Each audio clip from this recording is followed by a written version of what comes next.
The fire, the soldiers refused to use force against Atambayev's supporters. The security chief said he believed the former president wanted and planned for blood to be spilled so that he could organize a coup d'etat.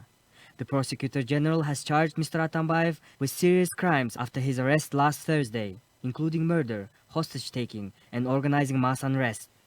The Australian government is to make $340 million available to island nations in the South Pacific at risk from rising sea levels and climate change. Canberra says the money will be used to help nations in the region invest in renewable energy projects. Many of the nations the money may help have criticised Australia over its reliance on fossil fuels.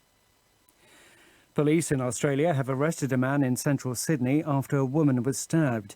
New South Wales police said the man had attempted to carry out further stabbings at multiple crime scenes on Tuesday afternoon.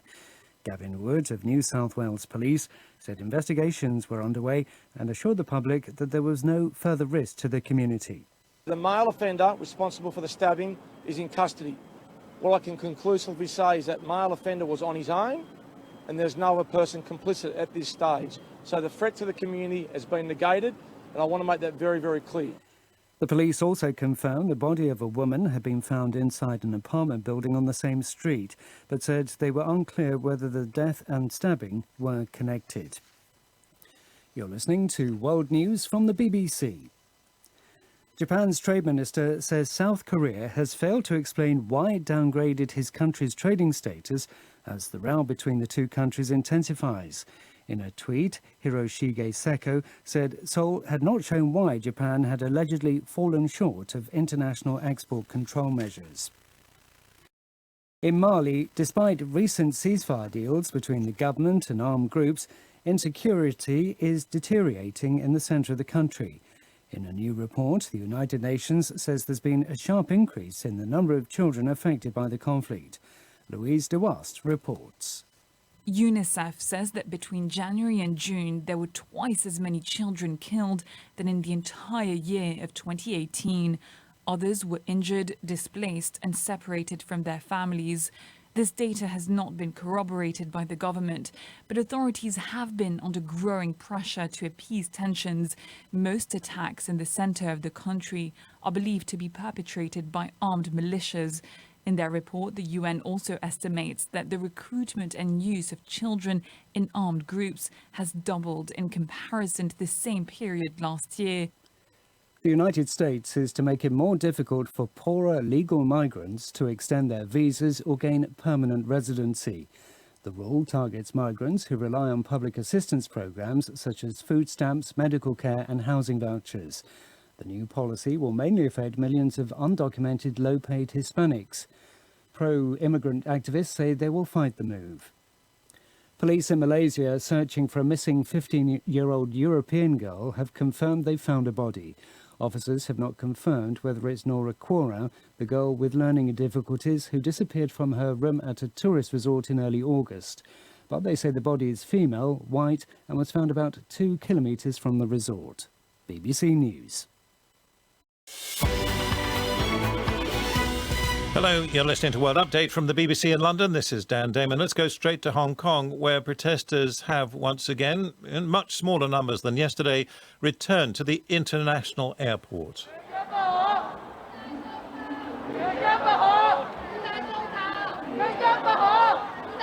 They're calling for democracy in Hong Kong. Hong Kong's chief executive, Carrie Lam, has warned pro-democracy protesters they're pushing the city into an abyss. The political crisis is moving into its third month. Yesterday, the flights in and out of the airport were cancelled for a time. So far, no reaction to this smaller demonstration today. Carrie Lam was speaking at a heated news conference, and she refused to say whether she had the authority to meet one of the demands of the protesters, officially withdrawing an extradition bill allowing people to be sent to courts in mainland China.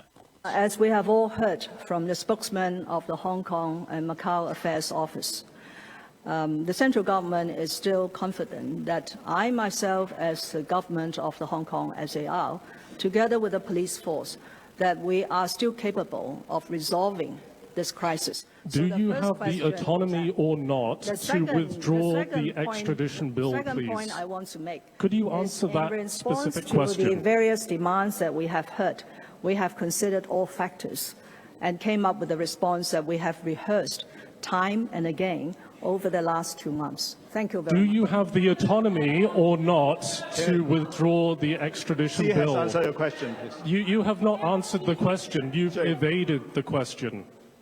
Please, Chief Executive.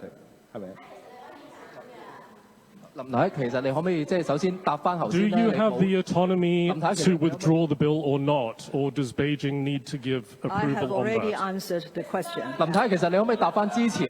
Well, answered the question, but not to the satisfaction of those answering it. Let's talk to Steve McDonnell, who's our correspondent in Hong Kong. I'm looking at the satellite news pictures from the airport. The numbers there seem to be building, Stephen. I'm not sure what you know. Yes, protesters have returned to the airport for the 5th day in a row, and the tactics are very different now. For the first 3 or 4 days, it was more of an awareness thing. There were clear passageways for passengers to come and go, people arriving, handing out pamphlets and what have you. Today, they've gone in there and blocked those attempting to clear customs, those who've got their boarding pass and they can't get through now to where their flights are taking off from. Check-in counters have been shut down again. This has happened in both Terminal 1 and Terminal 2. There are thousands of black-clad activists sitting on the floor, and I can't imagine that the authorities here will tolerate this type of disruption for the 2nd day in a row with all outbound flights being cancelled. I can imagine that the police would already be planning their strategy. It's tricky for them. What are they going to do? Fire tear gas and the like in an international airport terminal with many international visitors coming and going. However, they'll be looking for a way to try and stop this. I don't think, I don't think they can tolerate it. I can't imagine they will allow this to continue. And in a way, that's what the protesters want. Stephen, thank you. That's Stephen McDonnell. We'll let him get off to the airport and he'll report perhaps for us later. How are these protests organised? I've been speaking to Ventus Lau. He's one of those who told me how today's protests and others like them are put together. Which was quite a success to paralyze the airport yesterday. And we think that it can put pressure on the government. And that's why people want to insist and to continue the movement today and to see what we can do. And it is mainly organized by online forum and Telegram. And they just spread graphics or messages throughout the internet, and then they call people out. And is that a democratic decision? Do people say, we want to go one place, not another? Is something that the leaders decide or the people decide? I think it is completely decided by the public, because no politicians or activists call for this kind of events. They just call by themselves from the internet. People may just post feeds on the online forums, and maybe they discuss which strategy would be better. And they come up the decision that the airport is now maybe the most possible way to give pressure to the government. And then when people agree, they'll just go there and to support them. What's the difference between you and some of the earlier democracy protesters like Nathan Law or Joshua Wong? I think they have a more active role in leading because they have more popularity and they have more resources, other financial resources and human resources, so they can take a more active role in leading. But for me, I consider myself as a coordinator. I just coordinate people with different backgrounds online so that they can contribute their part in this movement. And how do you prepare people for what might happen? Because we know that the frustration amongst the police, amongst the authorities is growing. They are using stronger control methods. How do you prepare people? It's one thing to say, let's get together. It's another to put people in danger. I think there are two kinds of people. The first kind is they're actually quite ready for such conflicts. They will prepare gears, and maybe they also prepare more than needed so that they can provide other people the gears in it. So if they are ready to fight with the police or to confront with the police, then they will be there in the front line to protect others. And the other type is rather peaceful protesters. And some people will draw some maps to show the escape route for them, how they can escape from the airport as quick as possible so that they can receive the message as soon as possible. And when they feel danger, then they can just escape. Now, when you talk about gear, some of that gear is capable of hurting the police officers. Are you not afraid that those people who are tougher in the protests are escalating this to a point where the police and maybe even from across the Chinese border, people will come much more well prepared to put down this demonstration, that you're, as Carrie Lam says, you're marching into an abyss? I think it is action and reaction only. When the police are being more and more brutal, then the protesters, of course, need to do some measure to protect ourselves. Because we can't only stay there and do nothing, and then the police will come to attack us. We have to take some measure to stop them marching close to us. But we are not intending to hurt the police or to do damage on anyone. If the police stop their unnecessarily brutal violence, then we don't need to attack them. And then the second question is, if some other people or even the army is sent from the Beijing, I think it is their own decision, and it will only do damage on both sides. It won't be beneficial either to us or to China. That's Ventus Lau helping to coordinate some of the protests in Hong Kong, including the one that is building once again in the airport, with the protesters apparently hoping to close down the airport as they did yesterday. US National Security Advisor John Bolton has been meeting politicians in the UK to talk about security, of course, but also to boost Prime Minister Boris Johnson's plans for Brexit. Mr Bolton said economic relations with important allies, well, that's part of his brief too, and that he and Donald Trump were leavers before there was a Leave campaign, referring to the campaign to bring Britain out of the EU. And on that subject, Mr Bolton said the UK is first in line for a trade deal with the US after Brexit. First in line. Well, those of you with a long memory who've been following Brexit closely, you might remember Barack Obama's comment in 2016 about a possible US-UK trade deal.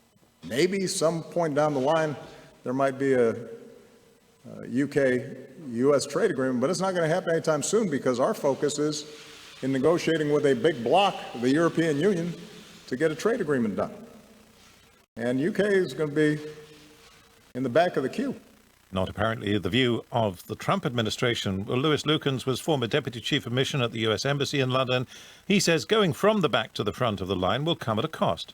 This is a huge charm offensive, a big attempt, I think, to rebalance the relationship or reset the relationship based on personalities. And I think you have to be a little bit careful of someone like John Bolton bearing gifts because this is a very transactional administration, as you know. And they will want something in return. This is not just, here, we love you, we're going to make life easier for you post-Brexit. There will be requests in return. Let's talk to David Dunn, Professor in International Politics at the University of Birmingham here in the UK. Thanks for being with us. Well, we know one of the costs that the US administration wants the UK to pull back from deals with Huawei, the Chinese telecoms company, on the infrastructure for 5G and other technology. But what else might be the costs? I think that there's three main costs here. That there's the expectation that there will be foreign policy alignment on Iran and China. The particular type of deal is also important here. What the Americans are saying that they're enthusiastic for a no-deal Brexit, because what they want to do is get the UK to accept American regulatory alignment, to actually accept food standards and car standards and a variety of things like that. And also, there is a wider cost in terms of the impact on transatlantic. Transatlantic what was he saying? I wonder if this international cooperation could do something on the internet and improving its connectedness. David Dunn, we lost you for a moment. You told us about the food standards. You said there was a third element and we missed that, international something. Yeah, the third element is that if it is the case that the UK becomes much more aligned Britain becomes much more aligned to the Americans, what that will do is divide transatlantic relations further. Britain has always been a force of transatlanticism within Europe.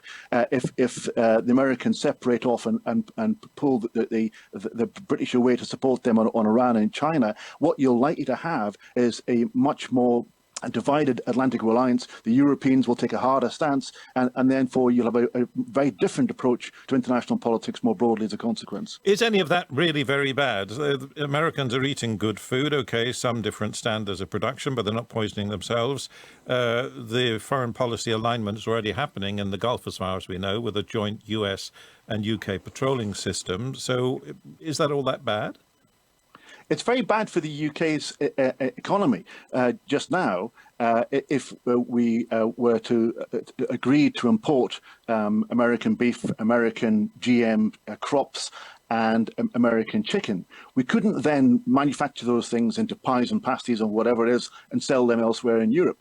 If it is the case that we accept regulatory alignment on the automobile industry and we accept American standards on fuel efficiency and safety, we couldn't sell our cars anywhere into the EU.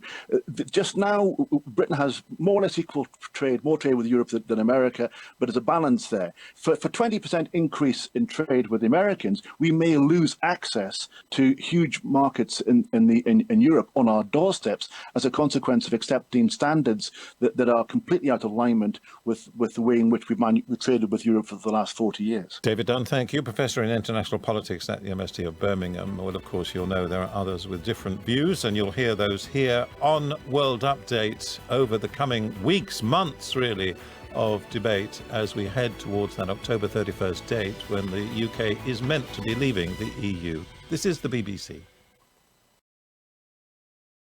And coming up later on our programme, as of June 2019, inflation in Zimbabwe hit 98%, and in July, the local currency, the Zimbabwe dollar, was reintroduced. Annual inflation, 176%. The BBC's Shingai Nyoka says people are worried about the return to hyperinflation. To give you a sense of the rising inflation, let's take a loaf of bread. 4 months ago, one loaf that cost about $2 in the local currency now costs $10. The rapid price increase has prompted fears of a return to the era of hyperinflation. We'll hear more from Shingai later here on World Update. Our top story, Hong Kong's chief executive, Carrie Lam, warned protesters they're pushing the city into an abyss. Hong Kong airports came to a standstill yesterday. The protesters are arriving there again today. This is World Update.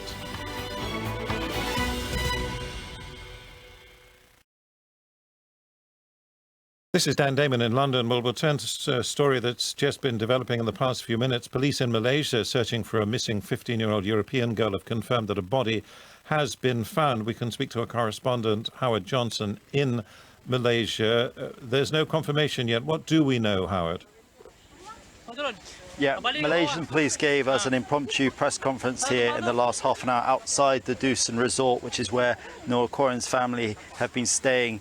And they said that in the search for Nora Corin, they have found a body, but can't say if it is Nora Corin. They haven't confirmed the body is that of Nora Corin's. They said the body was found 2 kilometres away from the Dusun Resort, has white skin and is female. Now, the Lucy Blackman Trust, which is a charity set up to help British nationals abroad who are in crisis and have been working with the Corin family, have issued a press release in which they said they can confirm a body has been found in the search for Nora Corin. At this time, we cannot confirm it is Nora. However, it sadly seems likely.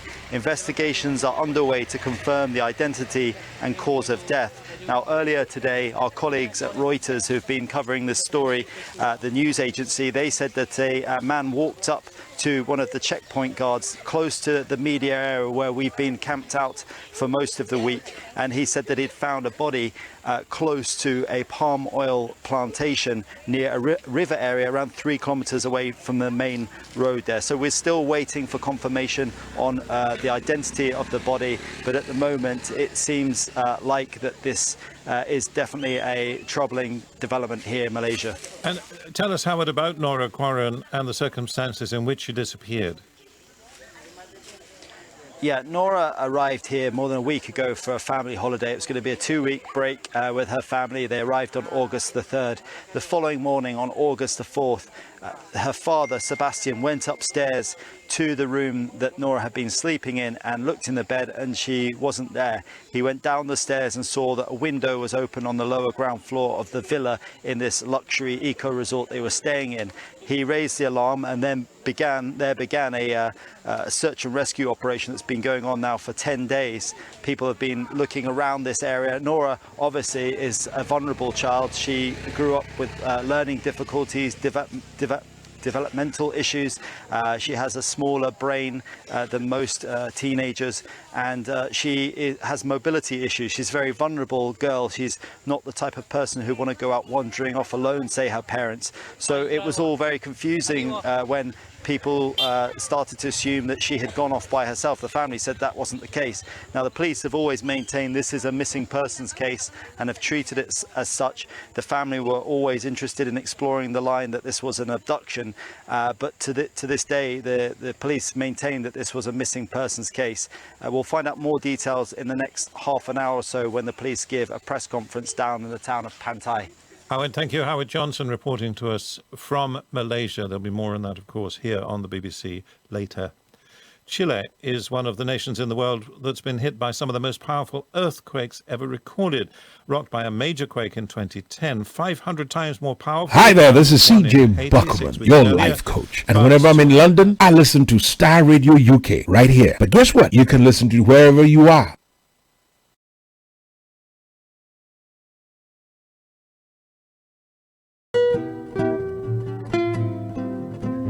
Are you looking to deliver that urgent package and intact? Connect Time Logistics guarantees reliable, fast, secure, and time-sensitive door-to-door delivery services across Ghana, Africa, and indeed worldwide. Our services include air and sea cargo, vehicle shipping, and excess baggage. Connect Time Logistics has a specialized and dedicated customer service team to ensure prompt delivery to your door. Call our London office +44 208 291 7575 or +44 208 858 6600. Book online at www.connect-ta.com. Connect Time Logistics, connecting the dots in worldwide professional delivery services.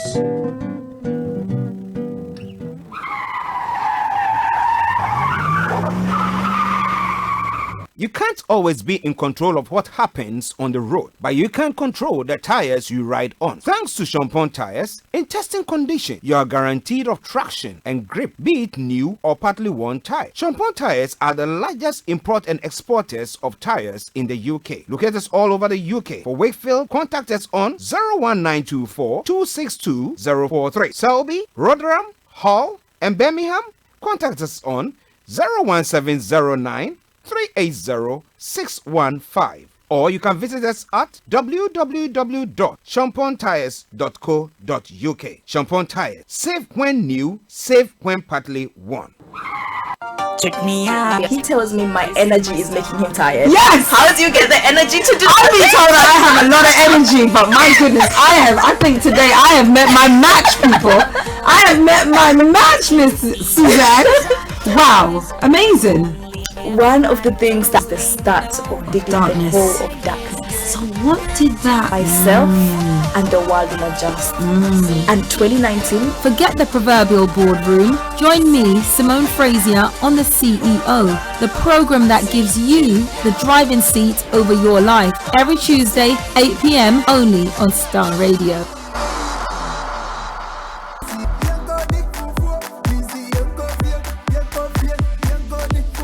Hello, good people. I'm back again, and this time it's about Mama's Choice Fufu Mix. It comes in 2 flavors, and it contains essential minerals and vitamins. It's gluten-free. You can grab one from the nearest Afro-Caribbean shop or the corner shop next to you. Insist it's Mama's Choice. It's certified by both the US and the UK Food Standard Boards. Grab one for yourself today. Mama's Choice. Charlie.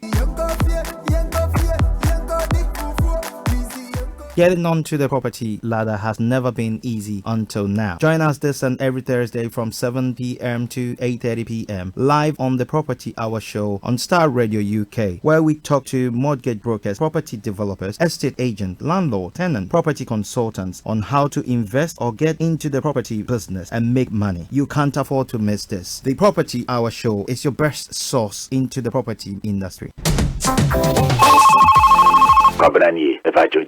Charlie, come me try cash no. The way me who near man me suspect some bedi me ato. Me pa chow send you ntem why na e was na kiko to draw pharmacy obrem sisi a. Wo saka we from why? Na we dey Charlie ya wapa o. Oh, Kwame, me go so try call no. Charlie, my yes rough from back why? Hey Joe, Mr. Count messages no why. Nyabu trema me, no pressure. Me chat to direct amount here. So mobile money. MoneyGram to mobile money. Anio, MoneyGram to mobile money. Say what me do MoneyGram. Oh, mobile money wallet mo Ghana ha. Zipay and a tire tree. MoneyGram bringing you closer. Service way. We be now MoneyGram agent biao.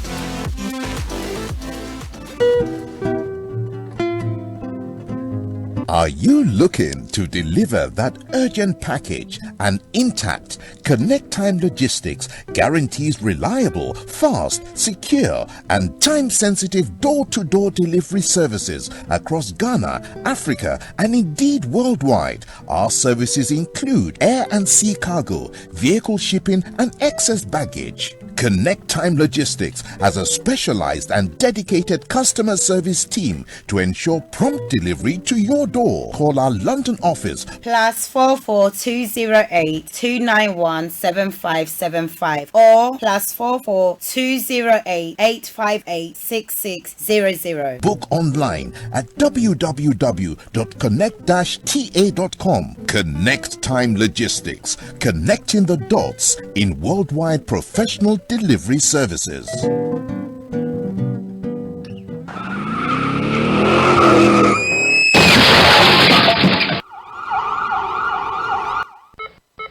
If you've had an accident in the last 3 years, that was not your fault. Get in touch with London Accident Claims Limited. It could be a motor accident or a workplace injury. You could be entitled to compensation. Just one call to our specialist team will take care of everything. For minicab drivers with PCOs, there is even better news. We provide you with a replacement vehicle. Call us on 0800-032-6798 or 0208-665-7667 to start your claims with London Accident Claims Limited. London Accident Claims Limited, a partner you can trust.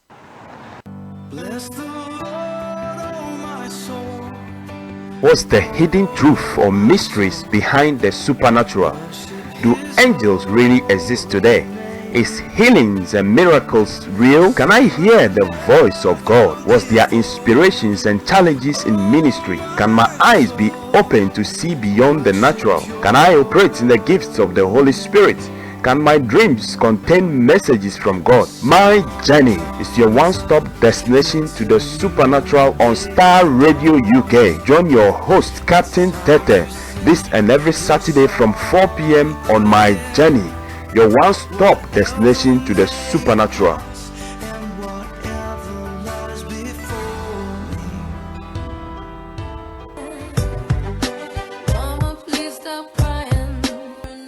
Listen to Aunties Mary, Lottie and Regina on the Family Enrichment Programme on Starr Radio UK. This and every Saturday from 6 to 8 p.m. Some people are wicked because don't make it your business going about revealing people's secrets. Don't be a busybody. And some people. Today's typical family is under pressure from various directions. Divorce is on the increase. More and more of the Afro-Caribbean youth are taking to crime, etc. The Family Enrichment Program brings together a team of qualified experts to discuss and shed light on how we can make our families better and stronger. It is said the family can do without the society, but the society can't. Listen to the Family Enrichment Program this and every Saturday from 6 p.m. to 8 p.m. on Starr Radio UK, your favourite Afro-Caribbean radio station in London.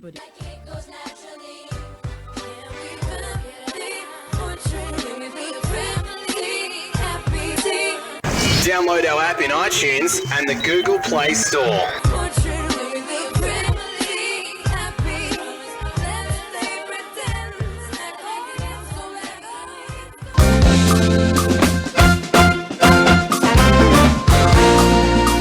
Listen to Regina Abban and Lady Caroline every Monday from 5 to 6:30 p.m. on Point at Starr Radio UK, where we educate the youth and young adults on life issues.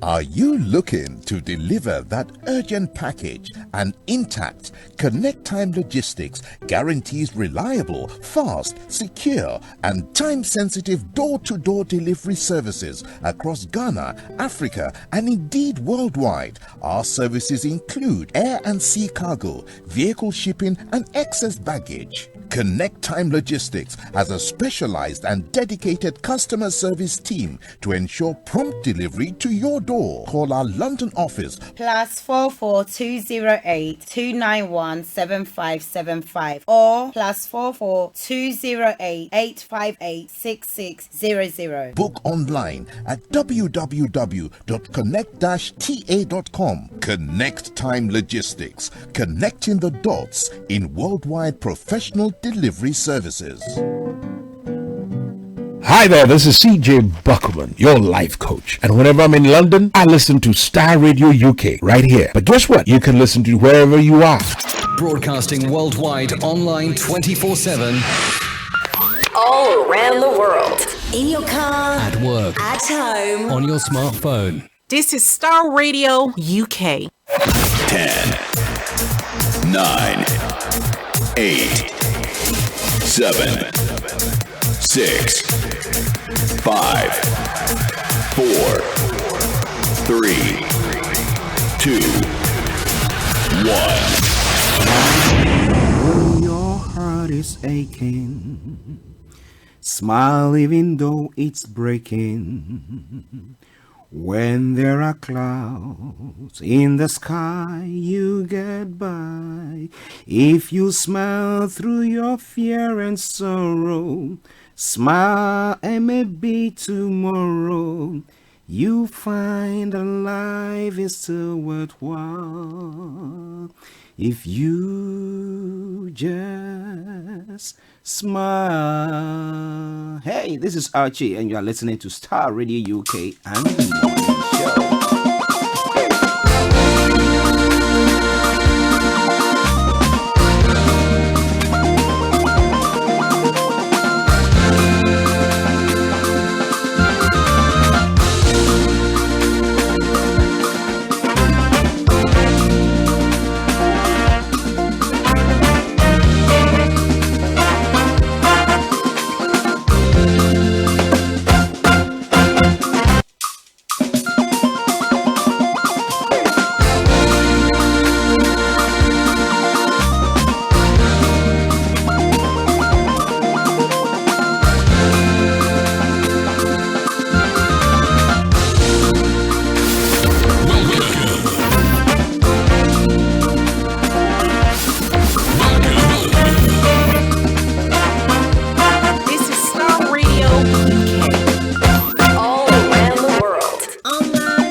Okay.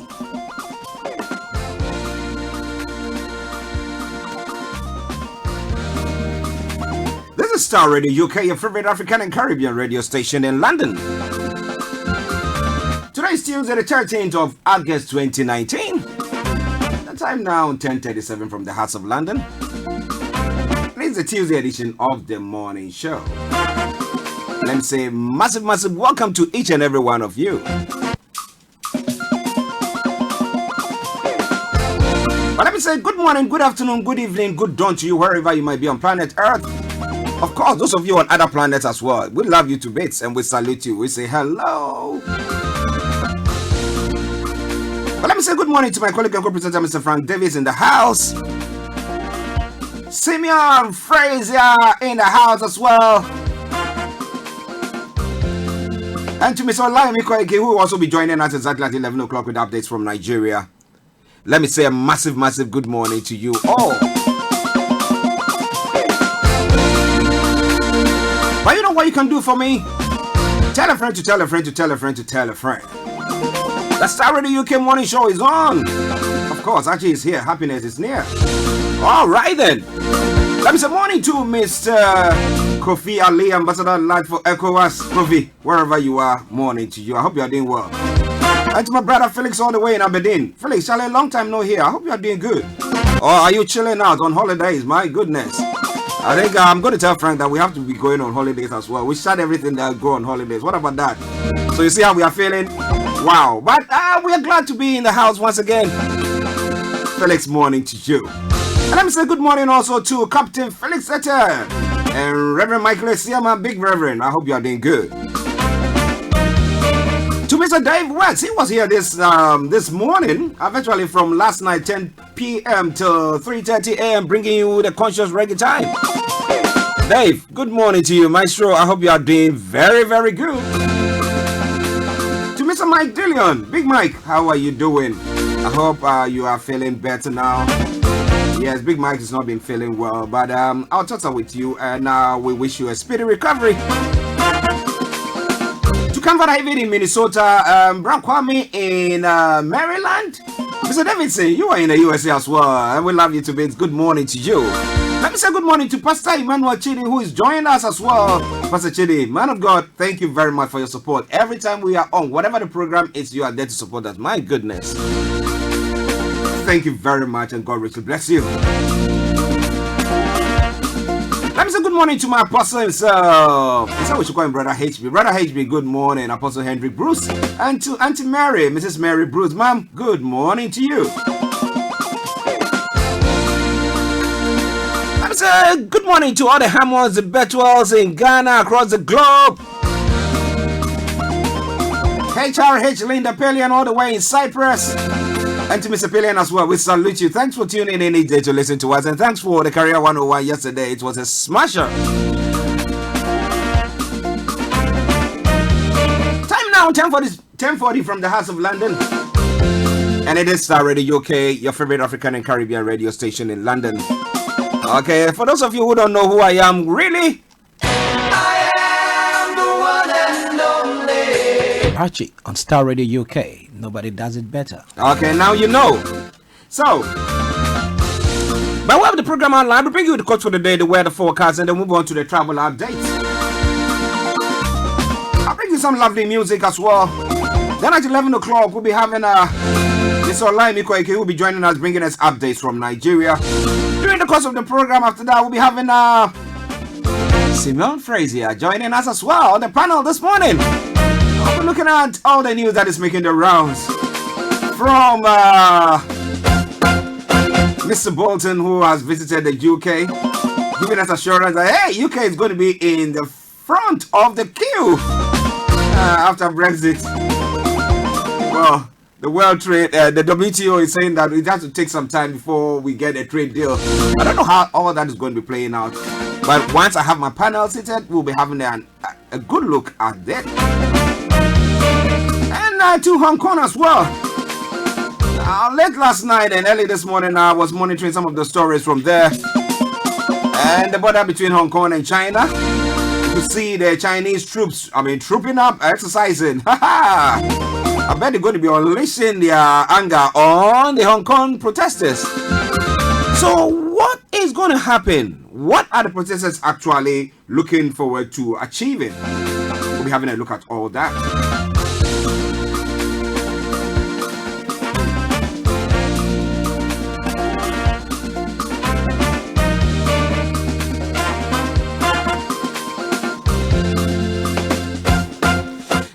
Starr Radio UK. Now 10:42 the time. And some breaking news that came in a moment ago.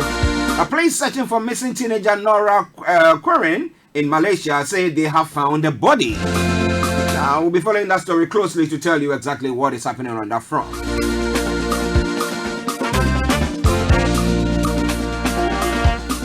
But let me say good morning to Mr. El Opon, who has also just entered the building.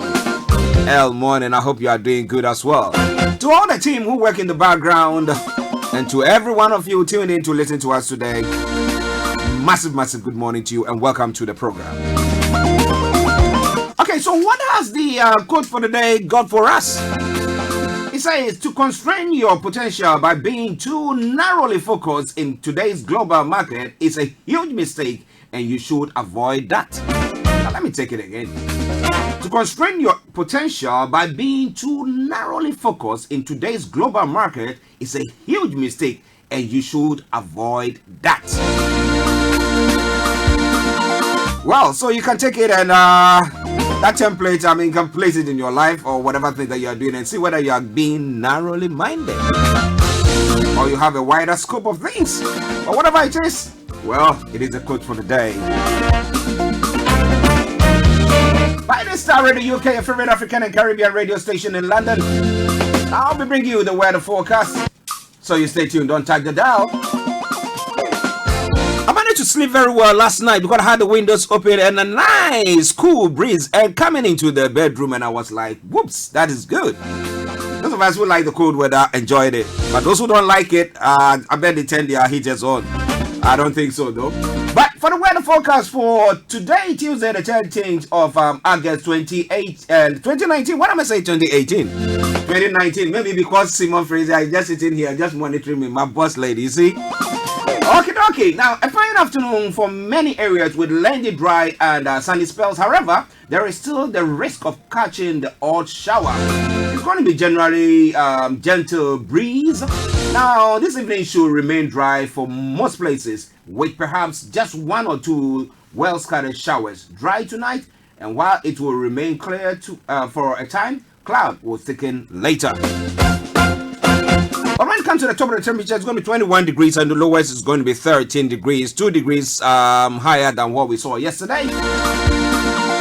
Pollen level is going to be moderate, UV level moderate, pollution is going to be low. Sunset 2028 and sunrise for tomorrow morning, 05:42 hours. That brings us to the end of the weather forecast for you today for London and the southeast of England. This is Starr Radio UK, your favorite African and Caribbean radio station in London. Okay, we'll take a quick break and then I'll bring you the travel update. Stay tuned and don't tag the dial. It is Starr Radio UK.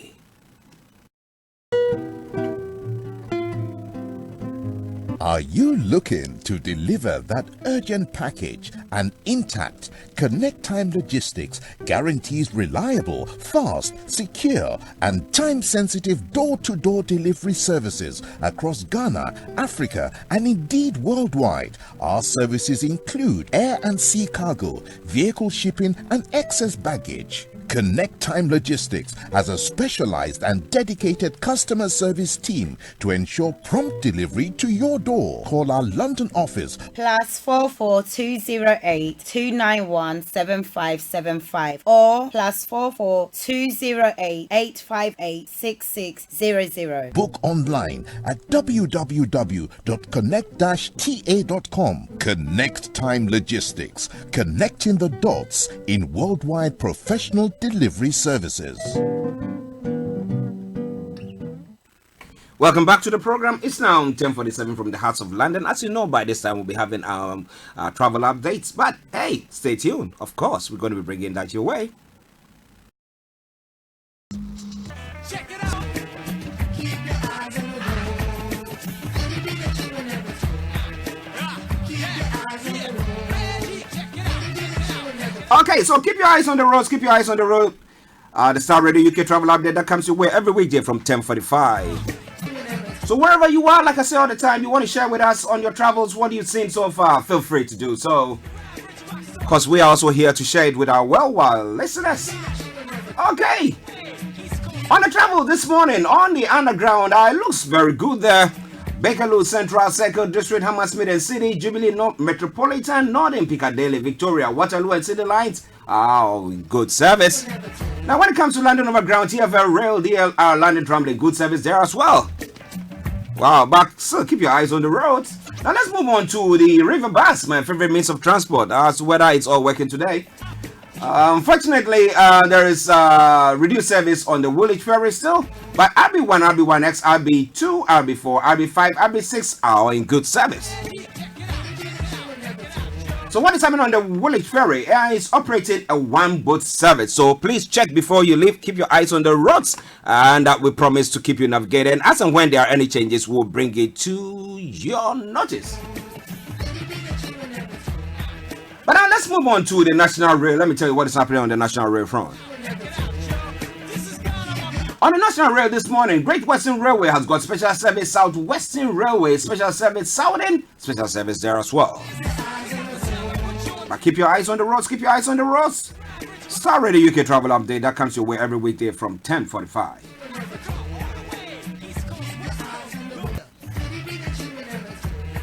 Now finally, let's go to the major roads in London. I call them the A roads. And on the A road this morning, A10 has got closures, A12 closures, A20 closures, A23 closures, A4 closures, Central London Red Routes, closures, South Circular, A205 closures there as well. A40 has also got serious delays. Now, if you can avoid them, please do your best, avoid them. But if you are stuck in there, continue to listen to us on Starr Radio UK, because as and when there are any changes, we promise to bring it to your notice. Well. On that note, let me say good morning to you. Enjoy your commute for today. But you know what? Keep those eyes on the roads.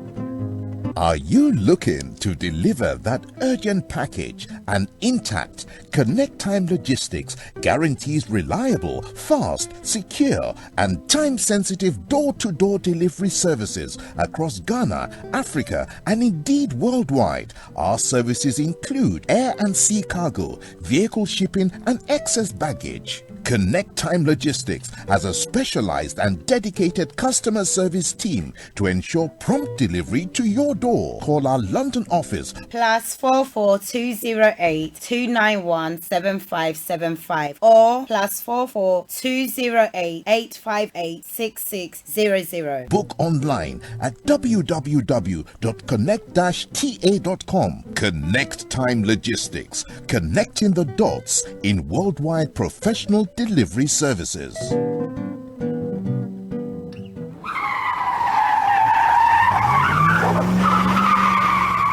You can't always be in control of what happens on the road, but you can control the tires you ride on. Thanks to Champon Tires, in testing condition, you are guaranteed of traction and grip, be it new or partly worn tire. Champon Tires are the largest import and exporters of tires in the UK. Locate us all over the UK. For Wakefield, contact us on 01924 262 043. Selby, Rotherham, Hull, and Birmingham, contact us on 01709 380-615, or you can visit us at www.champontires.co.uk. Champon Tires, safe when new, safe when partly worn.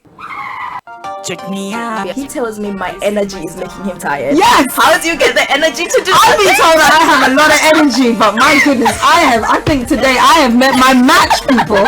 I have met my match, Miss Suzanne. Wow, amazing. One of the things that's the start of the darkness. The whole of darkness. So what did that? Myself and the world will adjust. And 2019. Forget the proverbial boardroom. Join me, Simone Frazier, on the CEO, the program that gives you the driving seat over your life. Every Tuesday, 8 p.m. only on Starr Radio.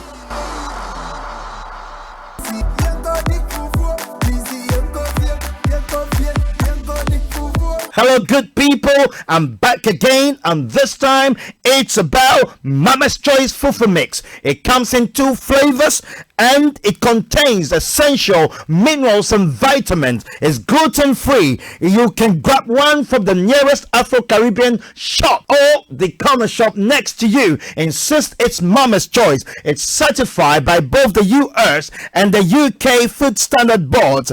Grab one for yourself today. Mama's Choice. Who baby sa Charlie?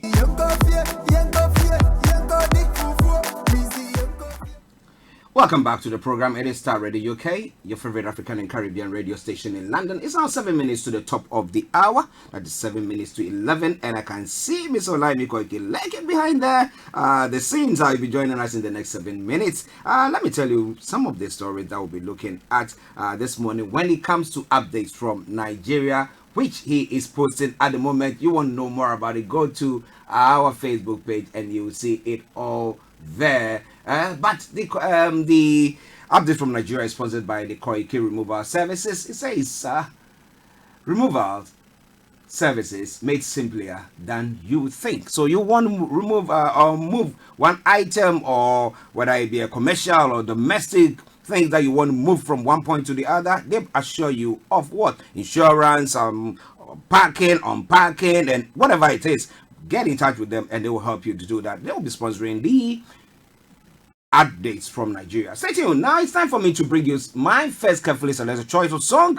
That is one from me to you, and to thank God for another day.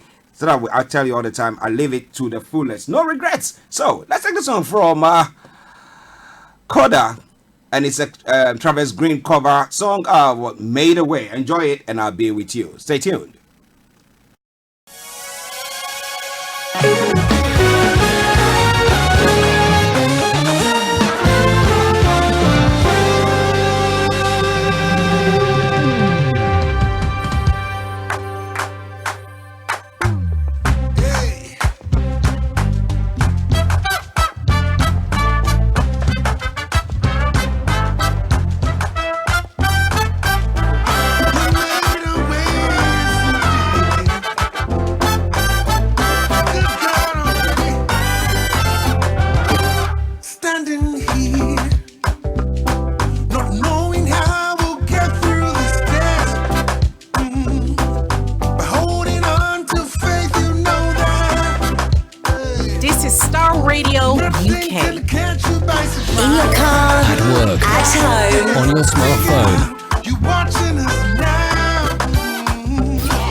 Broadcasting worldwide, online 24/7. When our backs were against the wall, and it looked as if it was over. Made away. This is Starr Radio And we're UK. standing here only because you made made a way. When our backs were against the wall, and it looked as if it was over. Made a way. And we're standing here today. Only because you made a way. You caused walls to fall with your power. You perform miracles. There is nothing, oh no, that's impossible. And we're standing here only because you made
beat. This is Star Radio UK, the leading African Caribbean radio station.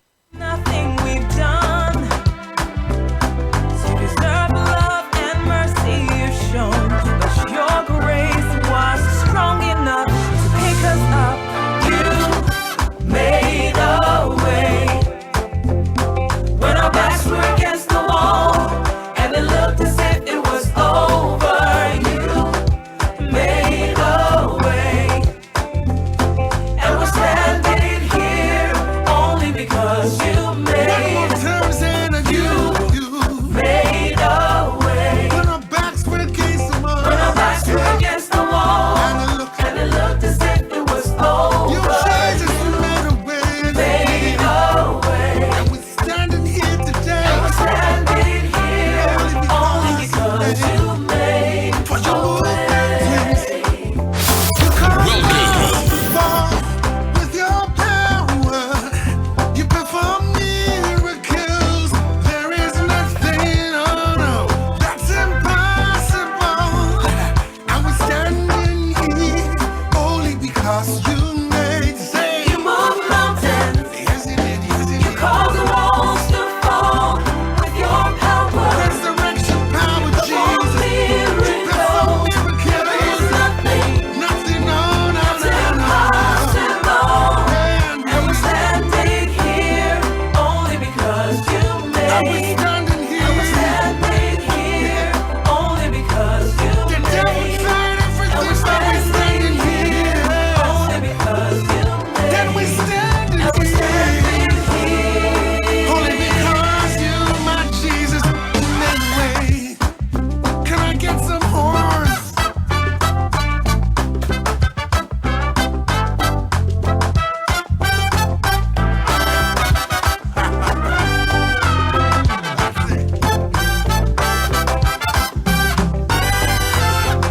Don't know how, but you did it.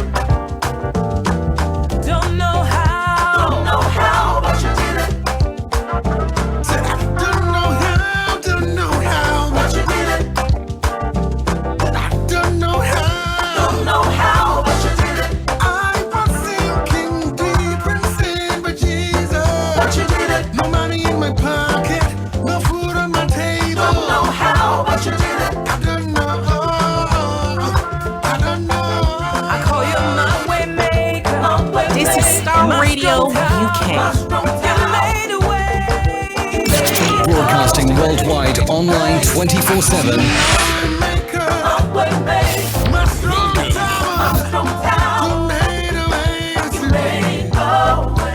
One more before we go. Say, I call you my deliverer.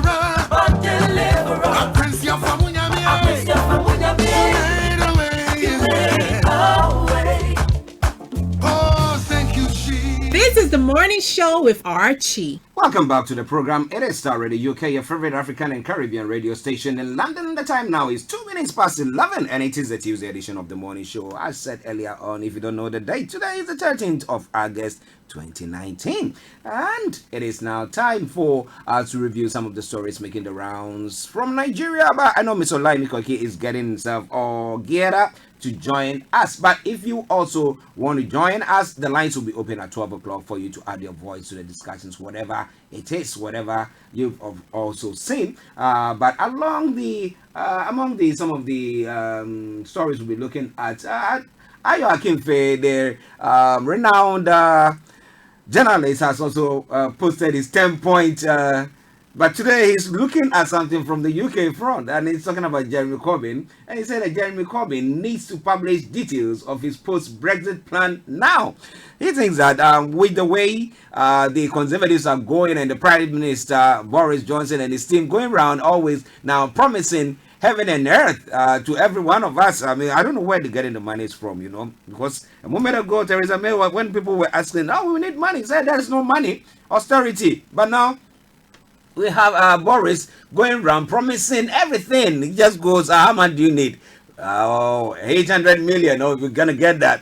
Where is those money? Where are those monies coming from? That's the question that people seem to be asking. But well, Ayo Akinfe thinks that is a campaign that has already started. So there is a tendency that there will be a snap election called pretty soon. And he's asking the question, if Jeremy Corbyn is able to, publish his post-Brexit plan, then that will put him in pole position to either wrestle power from the Conservatives. But is that feasible? We'll be having a look at all those stories when Yomi joins us. But before then, let's go on to some of the stories making the rounds here in the UK, and let's see what is at stake. Now, a body has been found in search for missing Nora. The police searching for missing teenager Nora Quirin in Malaysia say they have found a body. Remember, she went missing about almost 2 weeks now. Unfortunately, a body has been found. They've not confirmed who the particular the person is. However, a DNA test will be done, and once that is done, they will confirm if it is her, and they will find out how or why she lost her life. We'll be having a look at all that, following it very closely. But wherever you are, don't go away. Star Radio UK, your favorite African and Caribbean radio station in London. One of the stories that's making the headlines this morning is a hands-free phone ban for drivers. That should be considered. That's what some MPs are advocating for. But the problem is, if people are barred from virtually, you can't hold your phone, you can't call it, you can't even now use your hands free. So what do we do when you are driving? No communications. I'm on my way. I'm coming to see Simone Fraser in her office. I can't tell her whether I've been stuck in traffic or so. What happens then? Well, we'll be having a look at all that. But at the moment, we have Mr. Olaimi Koiki, who has just joined us, and I'll be going straight to him wherever he's broadcasting from this morning. You know him. He'll be telling you about where he is in a jiffy. But stay tuned and don't touch the dial. It is the Tuesday edition of the morning show. Updates from Nigeria, sponsored by the Koiki Removal Services. And it says, removal services made simpler than you think. So let me go to Yomi. Yomi, good morning. Well, good morning, Mr. Ache, and good morning to all our listeners and viewers around the globe. We welcome you again to the morning show. Live from Star Radio UK, where we're reporting from this morning. And yes, this is a segment where we bring you what is happening and the development back home in Nigeria and the Nigerian community right here in United Kingdom. Once again, good morning, and I now go straight to you back in the studio. Yes, the updates from Nigeria is sponsored by the Koiki Removal Services. They say removal services made simpler than you think. You have goods, whether it be domestic or commercial, you want to move it from point A to B, whether even it be just one item, you want to do that, just get in touch with them, and you will, I tell you all the time, you will get a good service from the Koiki Removal Services. So now let's move on to the story that's making the rounds in Nigeria today. What do you have for us? Well, the most important news is that we can now confirm that Elzaki Zaki and the wife have left the offshore of Nigeria after 4 years or so in captivity, where he hasn't been allowed, to get the kind of medical treatment that he has been requesting for. But finally, he's now in India. I'm sure he must have arrived in India because he left yesterday. And the development now is, whether anyone will be allowed to see him, what are the terms and conditions of his, of him being away, at the moment. All that is something that, we'll be following. But that is the first most important news, that Elzaki Zaki is now in India receiving medical treatment. I go back to you in the studio, where we can also be looking at some of the other stories happening in Nigeria. Yes, listen to Star Radio UK, your favorite African and Caribbean radio station in London. Updates from Nigeria with Mr. Olaimi Koiki in his base in London, and we are having a look at what is happening now. Elzaki Zaki in India. How many DSS staff or personnel were with him? Well, from what we heard, there will be around maybe 5 to 7 that must have traveled with him. And that also shows, that it's kind of a very, a very very diplomatic one. Because what would they be doing when they get to India? Would they be attached to his hospital bed in his hospital base, and would they also be monitoring, some of his activities in India. All that is something, and also again, at the expense of the the taxpayers' money, because we've got to remember all that will be funded, with the taxpayers' money as well. But interestingly, do you have any inclination as to how he boarded the flight, as whether he was handcuffed, was he bedridden, or did he walk into the plane? No, from the picture that we received, he was quite calm. He arrived at the airport, and I saw a picture of him, seated right inside the aircraft, with nose covered, and that's just about it. I mean, he wasn't handcuffed or of any sort, but I'm sure, behind those seats will be, the DSS, officers as well, that will be looking and following the development as it touched down in India. Okay. Now let's move on to my favorite story. Have we got any updates from his incarceration at the moment? What are the supporters doing? Have there been any protests of the sort going on in Nigeria? Well, there will be another one, taking place in Abuja, later on today. I did mention that yesterday, by Concerns Nigeria. In regard to, not just Showore, there's also some individuals as well that is, still being held captives, either by the DSS or, unknown individuals, in the country. But as far as what we know, nothing, in terms of any more information on Omoyele Showore until after 45 days, when we'll have to see whether, the federal government, because this is charges from the federal government, will be, the prosecutor will be taking him to the court and charging him for what we don't know yet, but all that we'll be looking into. Okay, listen to Star Radio UK, the favorite African and Caribbean radio station in London. Now let's move on to other stories, sir. Well, it just looks like one of my devices I've just shut down, even though, there's no NEPA, but sometimes, when you have, the children at home, and you wonder that you pick up the, the tablet and realize that, the battery has drained. So I'll just follow up from some of what I've posted already. Okay. I mean, I've gone through them, then I could just analyze on some of those, information. Yes, please do so. Now, let me just quickly touch on one, and then you can go on with the ones that you posted. Now, is there any information pertaining to some of the people who went to Hajj? The story is saying that a few of them, 9 pilgrims, have died in Saudi Arabia. How true is that, and how is the Foreign Office treating that?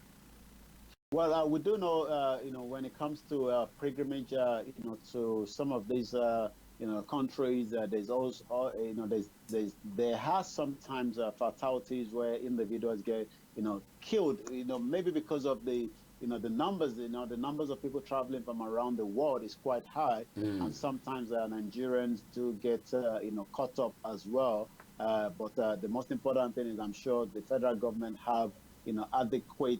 And what happened is, each of the states as well have representative, apart from, the contingency plan that the federal government do put in place. Okay. Listen to Star Radio UK, your favorite African and Caribbean radio station in London, bringing the time now to 12 minutes past 11. And it is a Tuesday edition of the morning show, Updates from Nigeria, with Mr. Olayemi Koiki, sponsored by the Koiki Removal Services. It says, removal services made simpler than you think. Okay. Yes. What are some of the other stories you want to bring our way, please? Well, like I said, if you could read them through. Then, then my apologies for that. Now, non-salary boys terrorized Lagos police, nabbed 30 gang members, 70 other robbery suspects. And there's another linking story. Let me bring that one your way. Fire 6 citizens support for army to tackle kidnapping and others. So, on one hand, we have some people terrorizing because they said no salary. I don't know what that actually means, whether they are working for an organization and they're not being paid, and therefore they decide to terrorize, and the police have nabbed 30 gang members of this group. I don't know, but we have Fayemi, who is calling for citizens to now help the soldiers or the military in arresting these people, combating the rise of this kidnapping and all this nuisance that seems to be going on. What do you have about that? Well, and just to to further on that as well. I mean, I was listening to the governor of Ogun State, Dapo Abiodun yesterday, now putting out information to say any kidnapper or anyone will be hanged to death, and that is also something coming up as well. We do know that in Nigeria, salary has always been a big problem. You wonder why people have to work but yet being unpaid or either being short paid. I mean, it's only Nigeria. I'm not sure maybe other countries where you work and then after 3 months, you're negotiating for the first payment in the first month rather than even the last payment as well. And yes, we do also see that some of these, even though we are not condoning crime, but when we have about the 9 million Nigerians that are out of jobs, presently, then it's also room for all kind of dubious activities. And and like we do get messages as well, like one that came through this morning from just one of the followers that wanted to travel but has been duped by individual because sometimes he believes from that individual that I was having this conversation with that just a visit, I mean, a letter of invitation alone guarantees him entrance into United Kingdom. And you could see the mindset that a lot of people fall into all kind of traps, and they say, the devil's mind is when nothing. If you're not doing anything, you're just creating more, devil mind out there. So yes, a lot of time people have also mentioned that some of the killings are Fulani herdsmen, but we've seen cases where they are not Fulani herdsmen. They are from other ethnic minority, either from the southeast or the southwest, that are committing this crime. But it looks like now, if anything does happen, everything goes straight into the Fulani herdsmen. Interesting. But what has happened to you? Remember, I think a couple of months ago, we were discussing this story that was developing pertaining to some states now having their own local police. Now, what has happened to that? Well, state police is not yet a law allowed in the country, but we've seen people creating, like community policing, like Lagos State have done that, other states have done that as well. And like I did mention, listening to, the governor of Ogun State, we've got to remember, they had a whole security summit between the South states. The North have done the same thing, the Southeast have done the same thing, and also, putting out, information that any kidnapper, will have to be hanged to death because, the penalty is going to be death, straight away. And we've seen, more of that as well. But the question is, would the law allow a state police? And if that is allowed, the fear of a lot of, people is, some of the governors might be using that against the opponents. Okay. Listen to Starr Radio UK, your favorite African and Caribbean radio station in London. Tell a friend to tell a friend that the morning show is on. I have with me Miss Olaimi Koike. And in the studio as well, I have Simone Frazier with me. Behind the scenes, she'll be joining us pretty soon in some of the discussions this morning. She's looking at me in a funny way, but don't mind her. Okay, the update from Nigeria is sponsored by the Koike Removal Services, and we say removal services made simpler than you think. I will bring you the contact details of Koike Removal Services at the tail end of this session of the program. Now, Yami, there's one other story that I want us to touch on before we go to Ayo Akinfe's 10 bullet points pertaining to the UK today.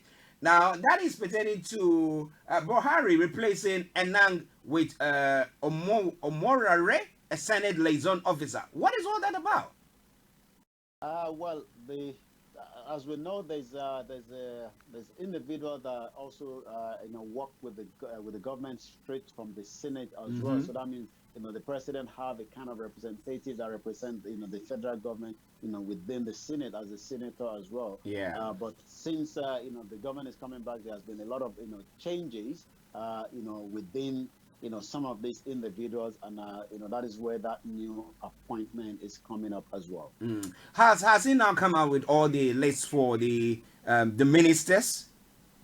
Well, we've got the names, but the only problem is we don't have the portfolio for each one of them. And, there's been, each time the conversations happen within the Nigerian, community or individuals, people tend to raise eyebrow on those lists that we have already. I mean, in terms of the names, even though we don't know what portfolio they will be having until the 21st of August, when we fully have, the names and the portfolio for each of these individual. But sometimes, from conversation with, members of the public, I mean, Nigerians in general, and reading through the comments, it has been, why, the same set of people. And if it's the same set of people, why is the government taking so long to release that name? I mean, we have, names that people would think also they're questioning in terms of their individual and their character, because they have either a pending case or cases that have just been, swept under the carpet,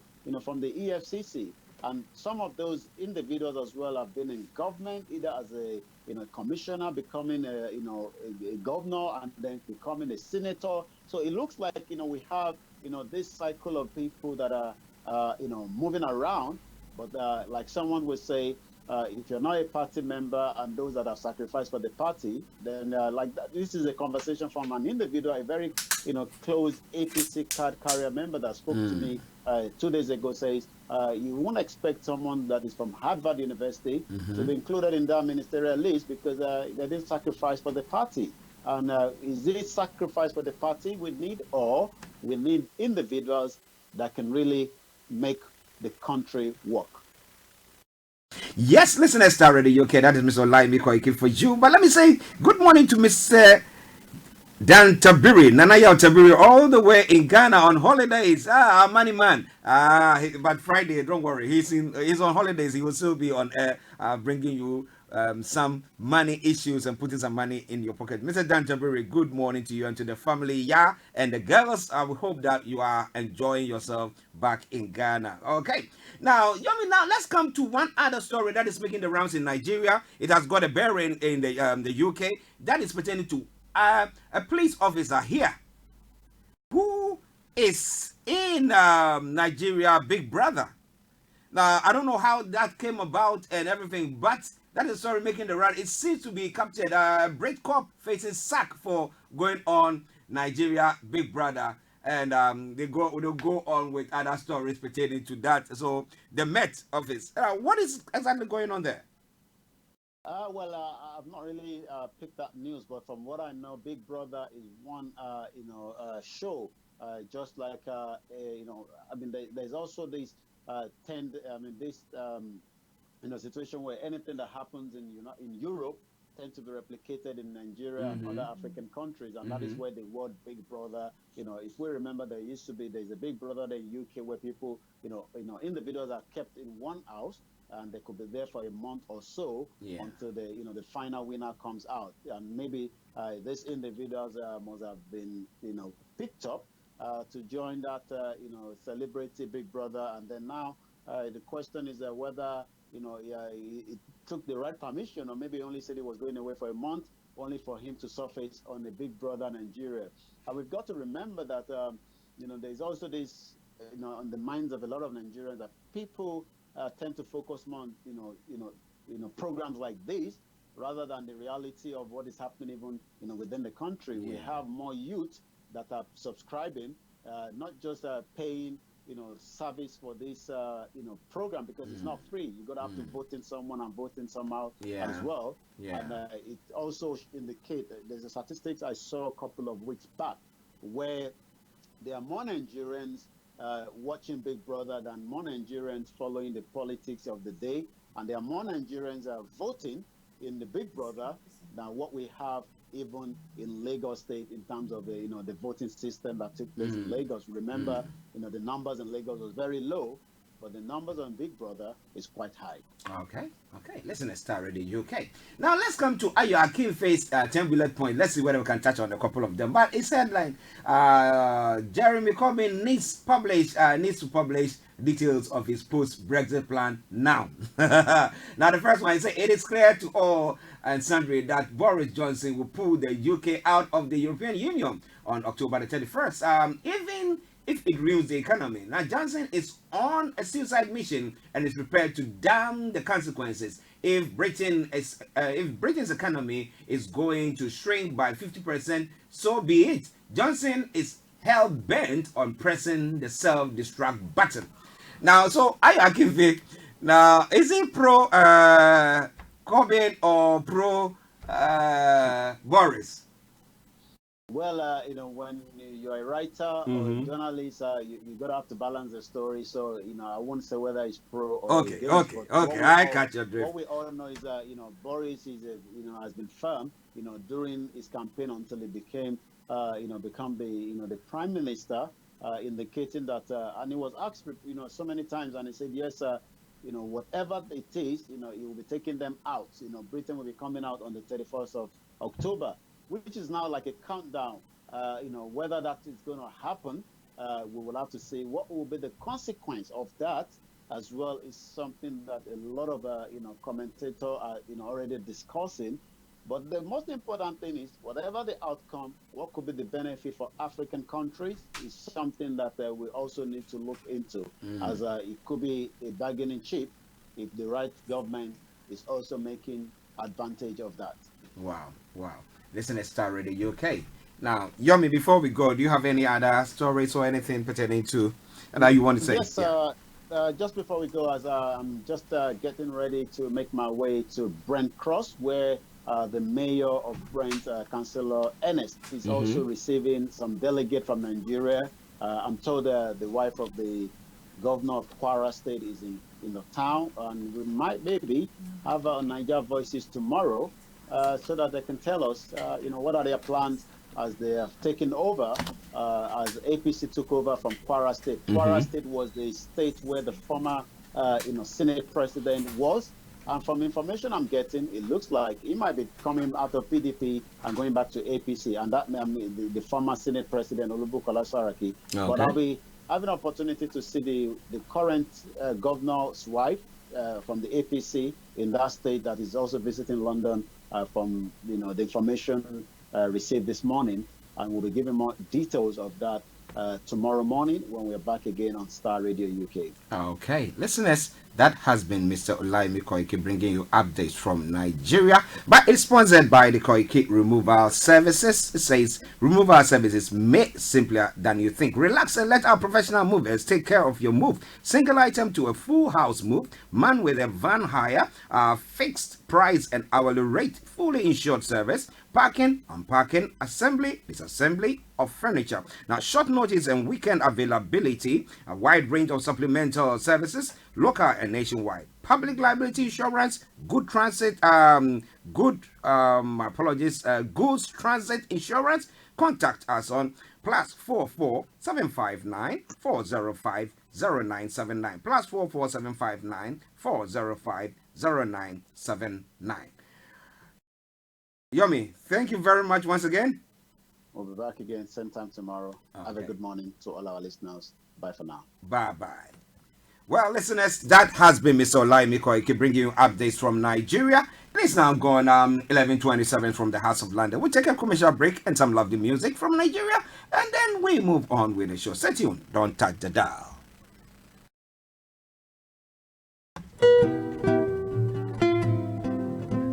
Are you looking to deliver that urgent package and intact? Connect Time Logistics guarantees reliable, fast, secure, and time-sensitive door-to-door delivery services across Ghana, Africa, and indeed worldwide. Our services include air and sea cargo, vehicle shipping, and excess baggage. Connect Time Logistics has a specialized and dedicated customer service team to ensure prompt delivery to your door. Call our London office +44 208 291 7575 or +44 208 858 6600. Book online at www.connect-ta.com. Connect Time Logistics, connecting the dots in worldwide professional delivery services.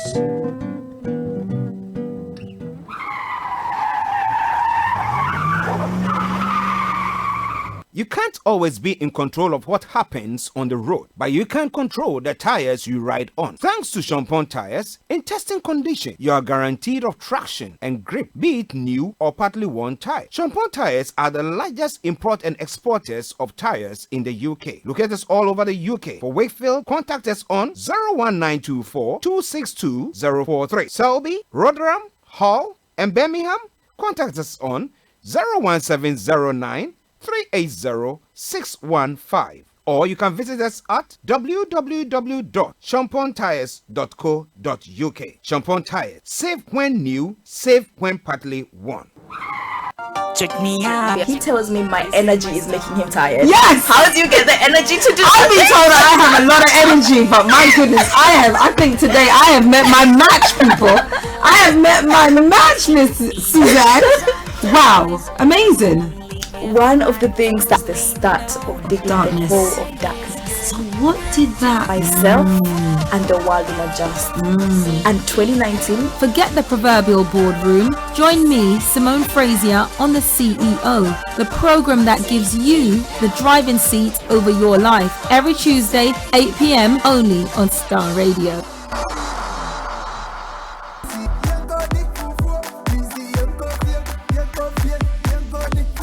Hello, good people. I'm back again, and this time it's about Mama's Choice Fufu Mix. It comes in 2 flavors, and it contains essential minerals and vitamins. It's gluten-free. You can grab one from the nearest Afro-Caribbean shop or the corner shop next to you. Insist it's Mama's Choice. It's certified by both the US and the UK Food Standard Boards.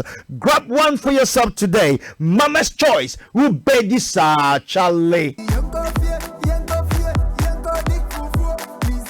Getting onto the property ladder has never been easy until now. Join us this and every Thursday from 7 p.m. to 8:30 p.m. live on the Property Hour Show on Starr Radio UK, where we talk to mortgage brokers, property developers, estate agents, landlord, tenant, property consultants on how to invest or get into the property business and make money. You can't afford to miss this. The Property Hour Show is your best source into the property industry. Charlie, come me try cash no. The way me hu man me suspect so me ato. Me pa cho send no ntem why na e was na kiko to draw pharmacy obrem sisi a. Wo saka we from why. Na we dey Charlie ya wa pa o. Oh, Kwame, me go so try call no. Charlie, my yes rough from back why? Hey Joe, me start count messages no why. Nyabu trema me, no pressure. Me chat to direct amount here. So mobile money. MoneyGram to mobile money. Anio, MoneyGram to mobile money. Say what me do MoneyGram. Oh, mobile money wallet to more Ghana ha. ZPay and a tire tree. MoneyGram bringing you closer. Service way. We now MoneyGram agent biao.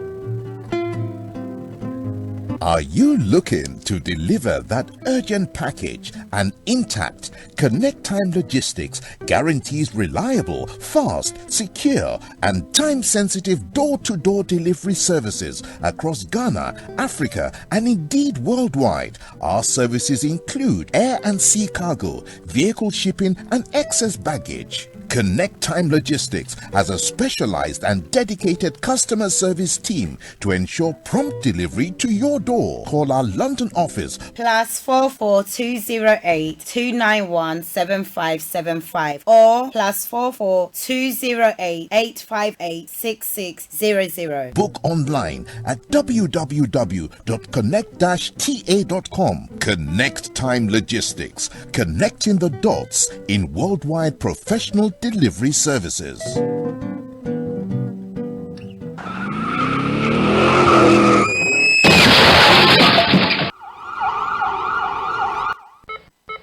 If you've had an accident in the last 3 years, that was not your fault. Get in touch with London Accident Claims Limited. It could be a motor accident or a workplace injury. You could be entitled to compensation. Just one call to our specialist team will take care of everything. For minicab drivers with PCOs, there is even better news. We provide you with a replacement vehicle. Call us on 0800 032 6798 or 0208 665 7667 to start your claims with London Accident Claims Limited. London Accident Claims Limited, a partner you can trust. Bless the Lord, oh my soul. What's the hidden truth or mysteries behind the supernatural? Do angels really exist today?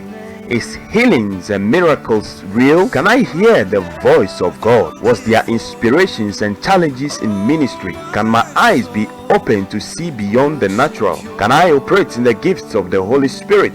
Can my dreams contain messages from God? My Journey is your one-stop destination to the supernatural on Star Radio UK. Join your host, Captain Tete, this and every Saturday from 4 p.m. on My Journey, your one-stop destination to the supernatural.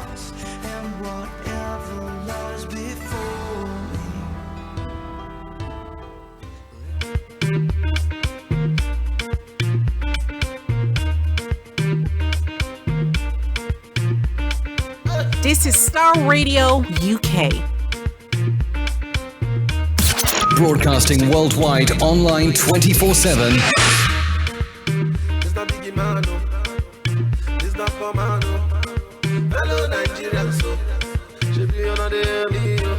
Don't be waiting, them be talk. This was not what they promised us. So. Them tell us that they go bring the change. Oh, no, no, no, no, no. As the thing they go, situation is just a bad. Hey, as they break, things is just a hard. No food to chop. Every day they like they rise. See the people down they cry. Oh, no, no, no, no. Pity for us. Pity for us. Politicians, please pity for us. I beg we they beg. See my people done they die. Please pity for us. Politicians, please pity for us. Oh, no, no, no, no, no, no.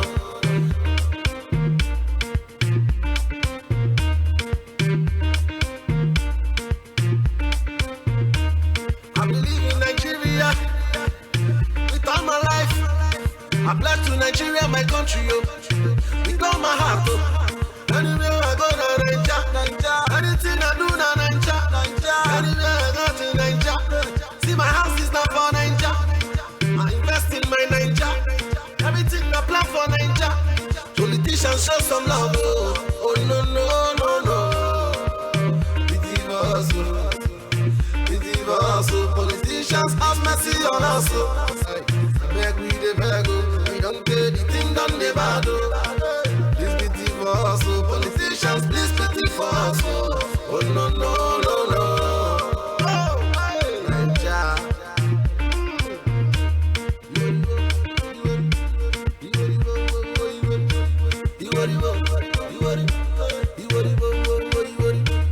As we sit down, they complain today, our God, right, food for our body.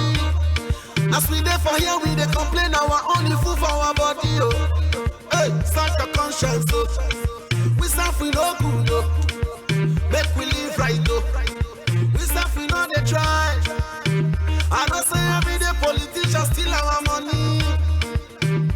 In your car, At work. at home. On your smartphone. People they die. Politicians just a smile. Oh, people they die. Oh, their children they overseas. You are listening to Star Radio Morning Show. So politicians have mercy on us. Oh. We don't need die. Oh.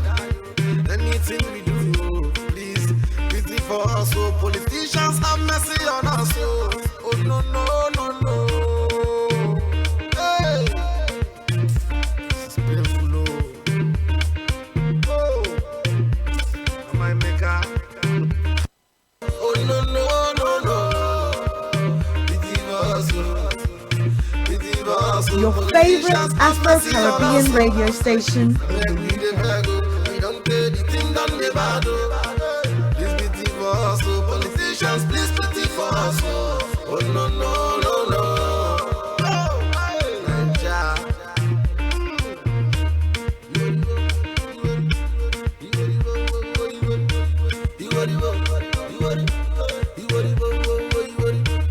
As we sit down, they complain today, our God, right, food for our body. As we there for here, we they complain our only food for our body. Oh, hey, search your conscience. Oh, we serve we no good. Oh, make we live right. Oh, we serve we know they try.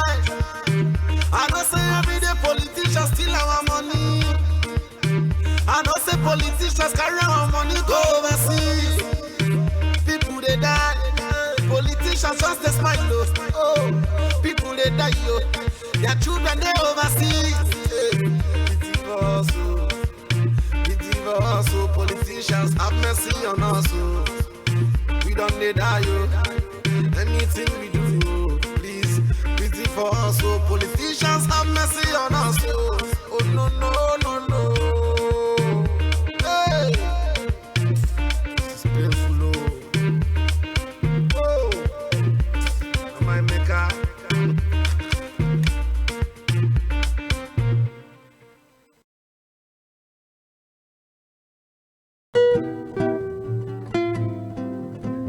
Are you looking to deliver that urgent package and intact? Connect Time Logistics guarantees reliable, fast, secure, and time-sensitive door-to-door delivery services across Ghana, Africa, and indeed worldwide. Our services include air and sea cargo, vehicle shipping, and excess baggage. Connect Time Logistics has a specialized and dedicated customer service team to ensure prompt delivery to your door. Call our London office +44 208 291 7575 or +44 208 858 6600. Book online at www.connect-ta.com. Connect Time Logistics, connecting the dots in worldwide professional delivery services.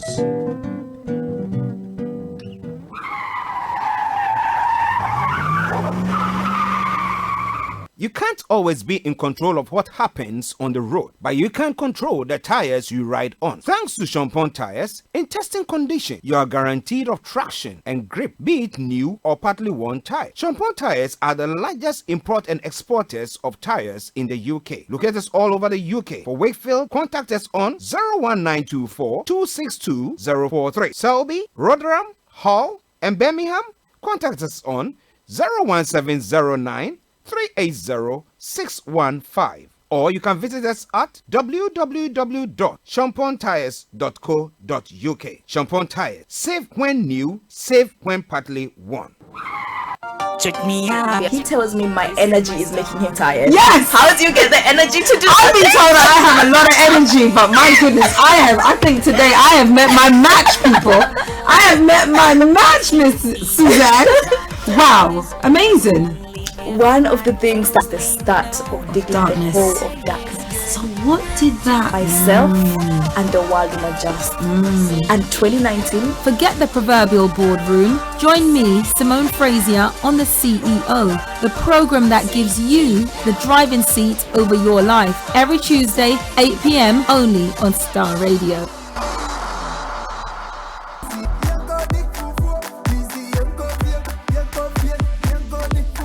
Hello, good people. I'm back again, and this time it's about Mama's Choice Fufu Mix. It comes in 2 flavors, and it contains essential minerals and vitamins. It's gluten-free. You can grab one from the nearest Afro-Caribbean shop or the corner shop next to you. Insist it's Mama's Choice. It's certified by both the US and the UK Food Standard Boards. Grab one for yourself today. Mama's Choice. Who beg you, sir, Charlie?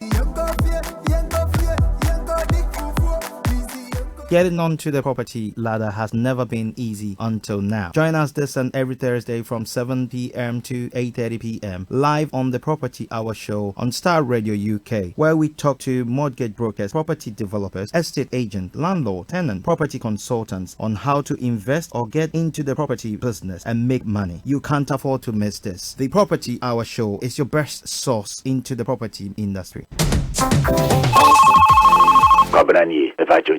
Charlie, Kobe, me try cash no. The way me hune man me suspect some Benjamin at all. Me pacho send you in temo na I was na kiko te draw pharmacy obrem sisia. Wo saka we pe from why? Na we dey Charlie ya wapa o. Kwabrani, if I join your message. Oh, Kobe, me go so try call no. Charlie, my yes rough from back why?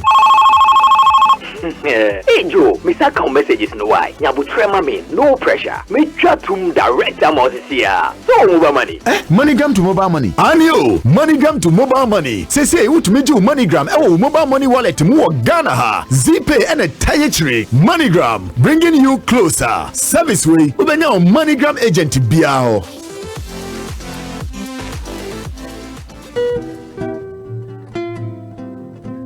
Are you looking to deliver that urgent package and intact? Connect Time Logistics guarantees reliable, fast, secure, and time-sensitive door-to-door delivery services across Ghana, Africa, and indeed worldwide. Our services include air and sea cargo, vehicle shipping, and excess baggage. Connect Time Logistics has a specialized and dedicated customer service team to ensure prompt delivery to your door. Call our London office +44 208 291 7575 or +44 208 858 6600. Book online at www.connect-ta.com. Connect Time Logistics, connecting the dots in worldwide professional delivery services.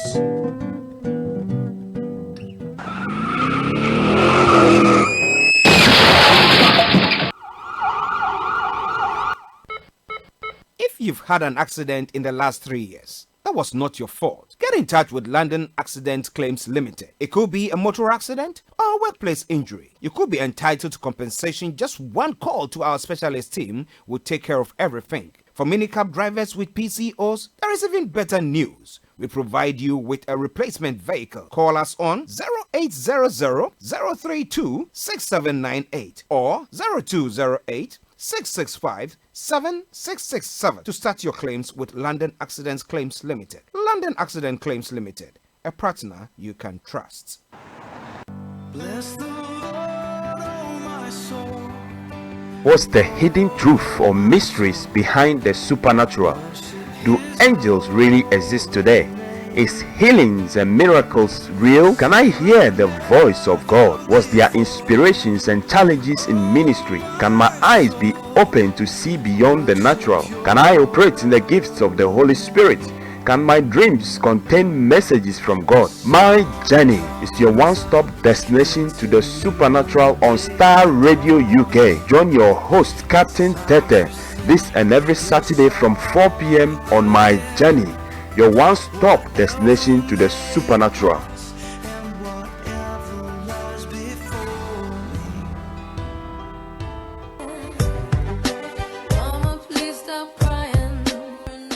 Listen to Aunties Mary, Lottie and Regina on the Family Enrichment Programme on Starr Radio UK. This and every Saturday from 6 to 8 p.m.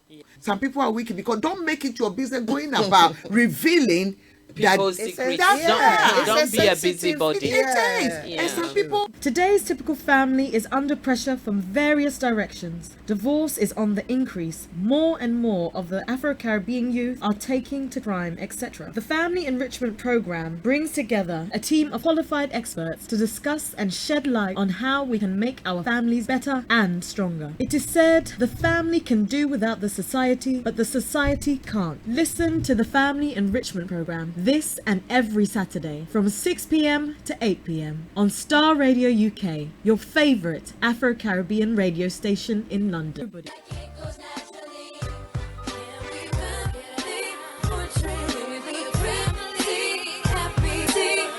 Download our app in iTunes and the Google Play Store.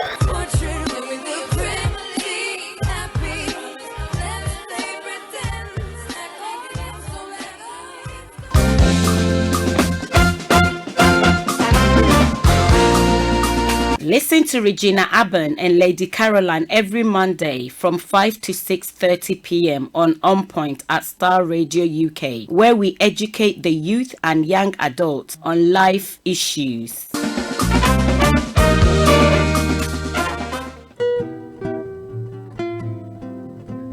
Are you looking to deliver that urgent package and intact? Connect Time Logistics guarantees reliable, fast, secure, and time-sensitive door-to-door delivery services across Ghana, Africa, and indeed worldwide. Our services include air and sea cargo, vehicle shipping, and excess baggage. Connect Time Logistics has a specialized and dedicated customer service team to ensure prompt delivery to your door. Call our London office +44 208 291 7575 or +44 208 858 6600. Book online at www.connect-ta.com. Connect Time Logistics, connecting the dots in worldwide professional delivery services.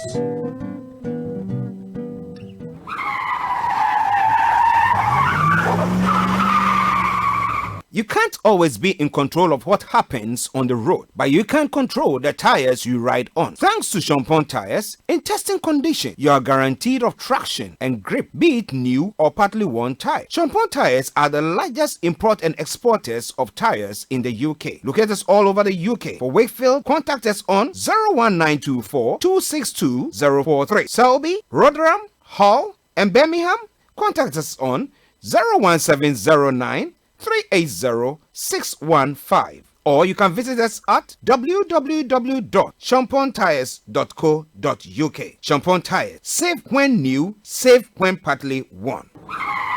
Check me out. He tells me my energy is making him tired. Yes! How do you get the energy to do I've been told that I have a lot of energy, but my goodness, I think today I have met my match, people. I have met my match, Miss Suzanne. Wow, amazing. One of the things that's the start of the darkness. The whole of darkness. So what did that? Myself and the world will adjust. And 2019. Forget the proverbial boardroom. Join me, Simone Frazier, on the CEO, the program that gives you the driving seat over your life. Every Tuesday, 8 p.m. only on Starr Radio.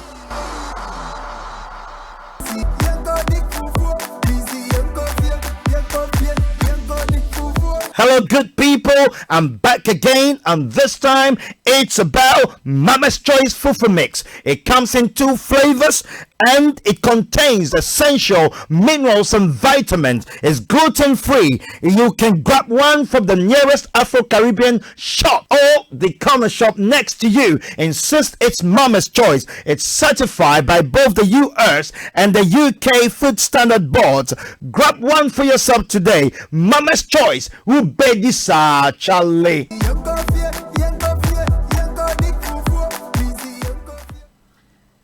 Welcome back to the program. It is now Starr Radio UK.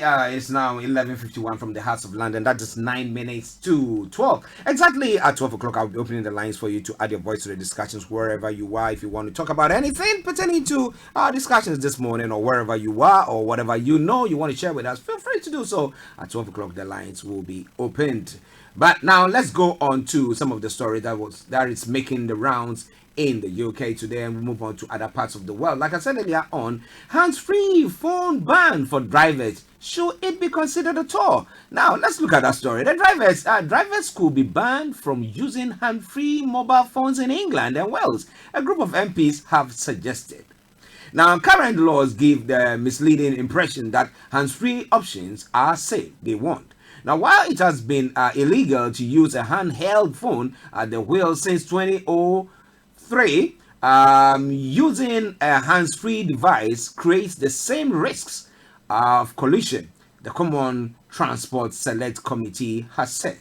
The government said that where legal, drivers must always use phones safely.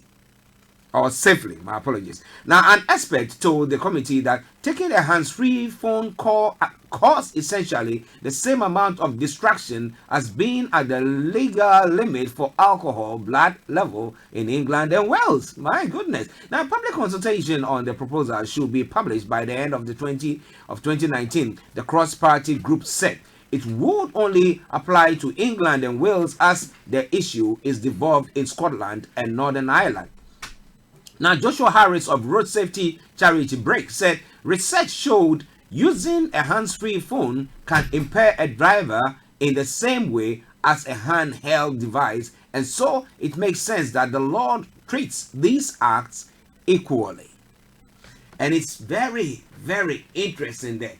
Now, in a quote, one of them said, "One moment distraction from a phone can cause a lifetime of suffering. So our advice to drivers is simple. When you're driving, make sure your phone is on silent and placed out of sight and out of reach," he said. Now, I agree with the fact that, look, distraction, that's what brings about or causes these accidents that we normally see here and there. But my main problem here is if someone normally with this current technology, most of the cars you have your phone and you connect your phone to, so that's where you play your music from, and it's being played in the background, and maybe there's an advert and you need to. So I know that there's a tendency that could cause something. But if I have a hands-free thing, so I'm not dialing. Somebody dials, because whilst I'm driving, I don't have to dial. So somebody dials, I respond, and I'm still driving. And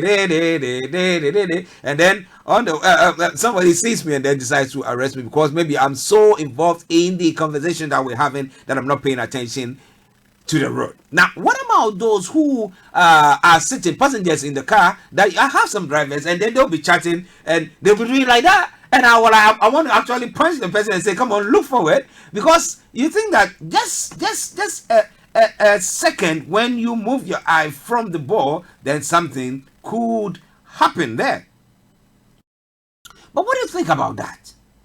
Do you think hands-free should be also banned?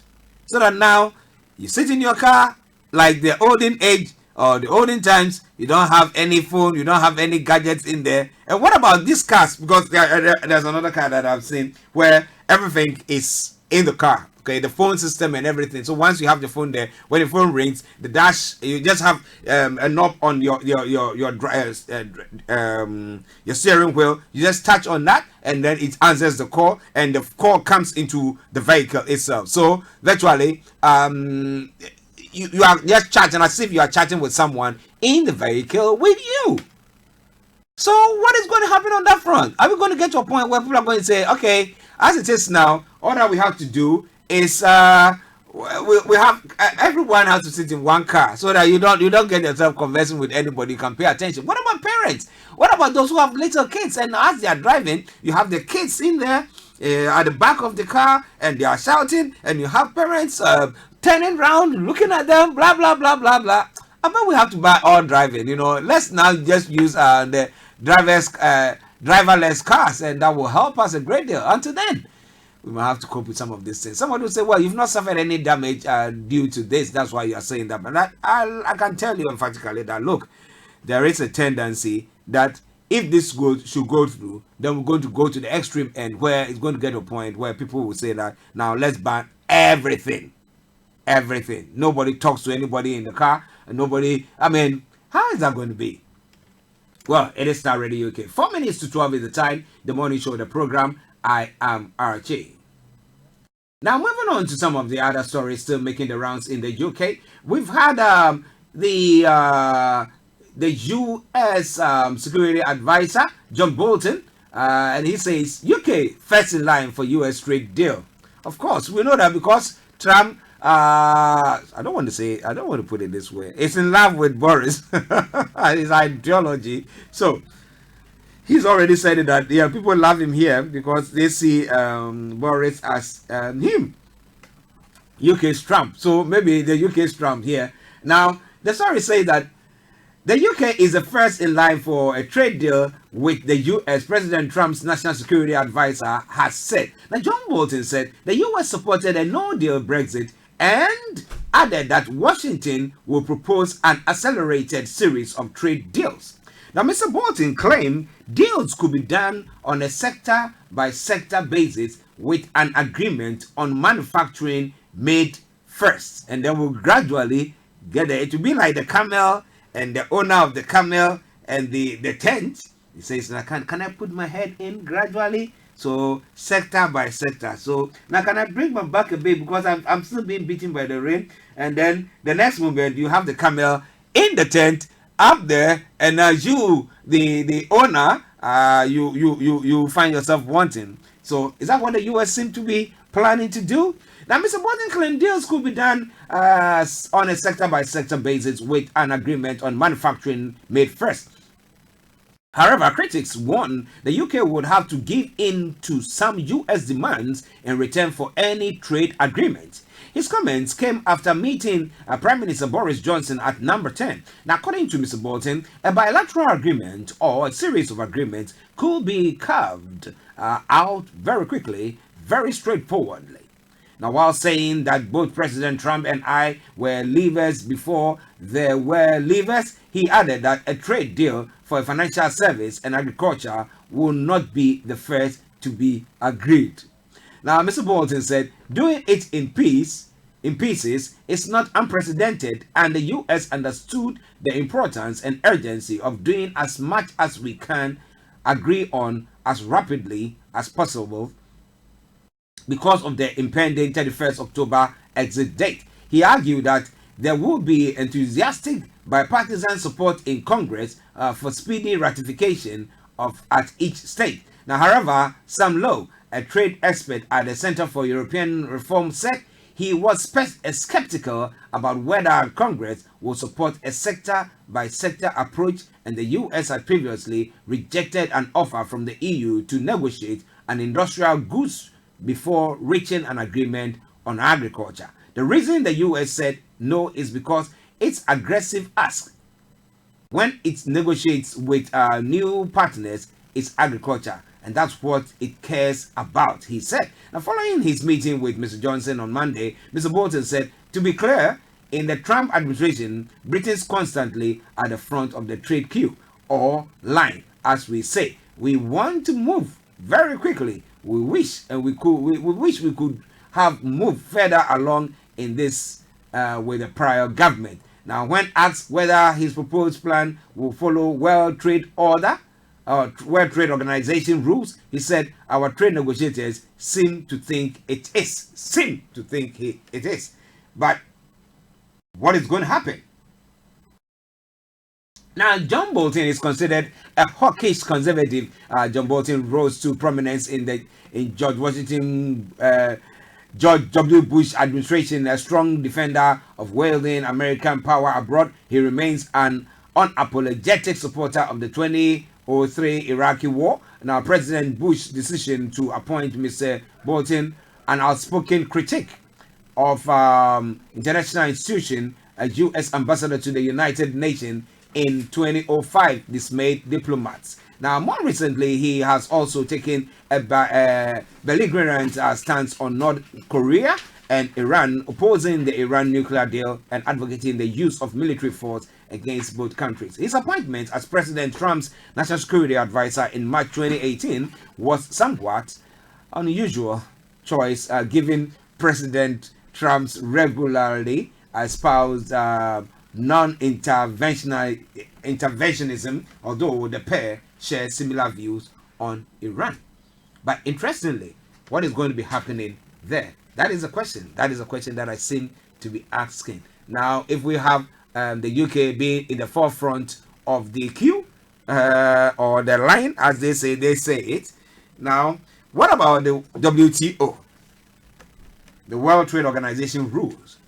I think in the past I've heard some experts saying that if we exit without a deal by the 31st, it's not going to be like that same week or that same month, or listen, we negotiate a deal and then we just jump from A to B. No, it takes a bit of time for that to be done. But how can all those take place? It is Starr Radio UK, and we'll be having more detailed look at this. It's now 2 minutes past 12. Let me announce the lines opened 0208-133-2257 or 58, 0208-133-2257 or 58. US or Canada, it's 001718303-2737. Text WhatsApp, it's 0753966174. Our Twitter handle is Starr Radio UK, and our email address is info@starradiouk.com. But are you planning to do a shipment? Is it a vehicle? Maybe you want to go, or a lorry, or do you just have some goods? You have a barrel, or whatever it is that you want to ship to Ghana, to Africa, or other parts of the world. My goodness, Connect Time is the place to be. They are the ones to contact. Just stay tuned and just listen to this advert, and after that, I will continue with the program. Stay tuned. Are you looking to deliver that urgent package and intact? Connect Time Logistics guarantees reliable, fast, secure, and time-sensitive door-to-door delivery services across Ghana, Africa, and indeed worldwide. Our services include air and sea cargo, vehicle shipping, and excess baggage. Connect Time Logistics has a specialized and dedicated customer service team to ensure prompt delivery to your door. Call our London office +44 208 291 7575 or +44 208 858 6600. Book online at www.connect-ta.com. Connect Time Logistics, connecting the dots in worldwide professional delivery services. Welcome back to the program. 4 minutes past 12 the time. And suited is Mr. Frank Davis. Let me say good afternoon to you. Okay, good afternoon. How are you doing? I'm good. But so that the UK people are giving me a headache. Why they give you a headache? Actually, I don't know whether they want us to drive or not to drive. That's no. not I when I was coming, I was hearing the news. I was like, what again have we done? What have drivers done? Actually, this is a pro-rich policy. Why do I say that? Why do you say that? Do you know that rich people have drivers? Yeah. So they can conduct their business, sit at the back of their conduct business. Actually, if they are telling us that talking distract, which I know it distract, then it means that they should do one-in-one cars. That is what I'm saying. And they should also say that, look, when you are driving, you are not supposed to talk. Just look straight. That looks straight. They should even do cars where when you sit, automatically your head is actually clamped to a point where you cannot turn it. If you have to turn and look at the mirror, you have to press the button and you turn like a robot. Then the left, then the right. Because actually, I just don't understand it. Look, I understand that talking distracts. Yeah. To some extent. How about listening to music? Have you seen some people listening to music like that? How about listening to music? Listening to radio. How about that? And maybe a news flash or something. How about that? And again, if they think that, because it's the mind. Yeah. It is not, you see, the whole thing is not the lips. It is not the voices that are coming out. It's not the sound that is coming out. But it's the mind. The how brain, it's receiving. How it's receiving it, how it's processing it, and the state at which it is. You listen to some news and you get involved, soaked in. If you don't take time, you lose your concentration. Yeah. How about that? You said we shouldn't hold phones. I agree. Now we have we have even voice activated calling system. That if I have my phone, I do not need to touch it to call Archie. I say call Archie, and then it calls Archie. Now that one too, you are telling me that I'm going to be banned. They're just looking for ways to. Okay, how about taxi drivers? How are they going to operate? They are driving to pick someone up. You have to park and. Okay, how about the police? They said the police are specially trained. Okay, then let's all go to special training. Yeah, that's what some people are suggesting. Yeah, then doing the driving lessons. Then upgrade it and talking license. So that actually, it is so serious because actually, joke like this is going to affect us. Yeah. Look, seriously. I recall there was early 2000 and that was 2007 or 2006 or so. But then mobile phone usage has been banned. I was driving at Tottenham, and I was going to see someone, and I tried getting the location. I couldn't. Yeah. So I picked up my phone and I tried. So the police were actually on a marker behind me. Oh my God! And they stopped me, and I said yes. When they asked me, "Were you using the phone?" I said yes. I was using the phone. I've actually come off the main road, the main Tonting. Yeah. I've actually come off the main road. I said, yes, I was using the phone. I got off the main road because the person I'm going to see around somewhere here, I don't have any place to park. Yeah. And therefore I pick. The guy looked at me and said, for being honest. I said, yeah, for being honest. And lo and behold, the person I called me back while they were on the phone. I said, please, can I answer you? To say no. I said, okay. I put it on speaker. I said, the police are here with me. That I can't answer your call. So actually, they let me go. I understand the distraction. That is fine. But when we've got to a point where now people, it's just like saying, oh, look, talking is not allowed in driving. Yeah. It's I don't know. I think the best way is driverless cars. Now, if they are driverless car, actually, just sitting. Forget it. I'm not going to be part. When you're going to crash, a week ago, yeah, or something in Canada, cable cars. You know, cable cars are driverless. Yeah. Someone went and tempered with them in Canada. You want driverless car? Even driving, we have accidents. Non-driverless. You want driverless? Actually, driverless car is good, but for me, where I am, I don't want it. You don't trust it? I don't. Have you been on a DLR? I do not want it. Actually, and it is so serious because at the end of the day, I understand researchers have conducted said they say talking. Brings distract. Okay, why are they linking only the talking to mobile phone?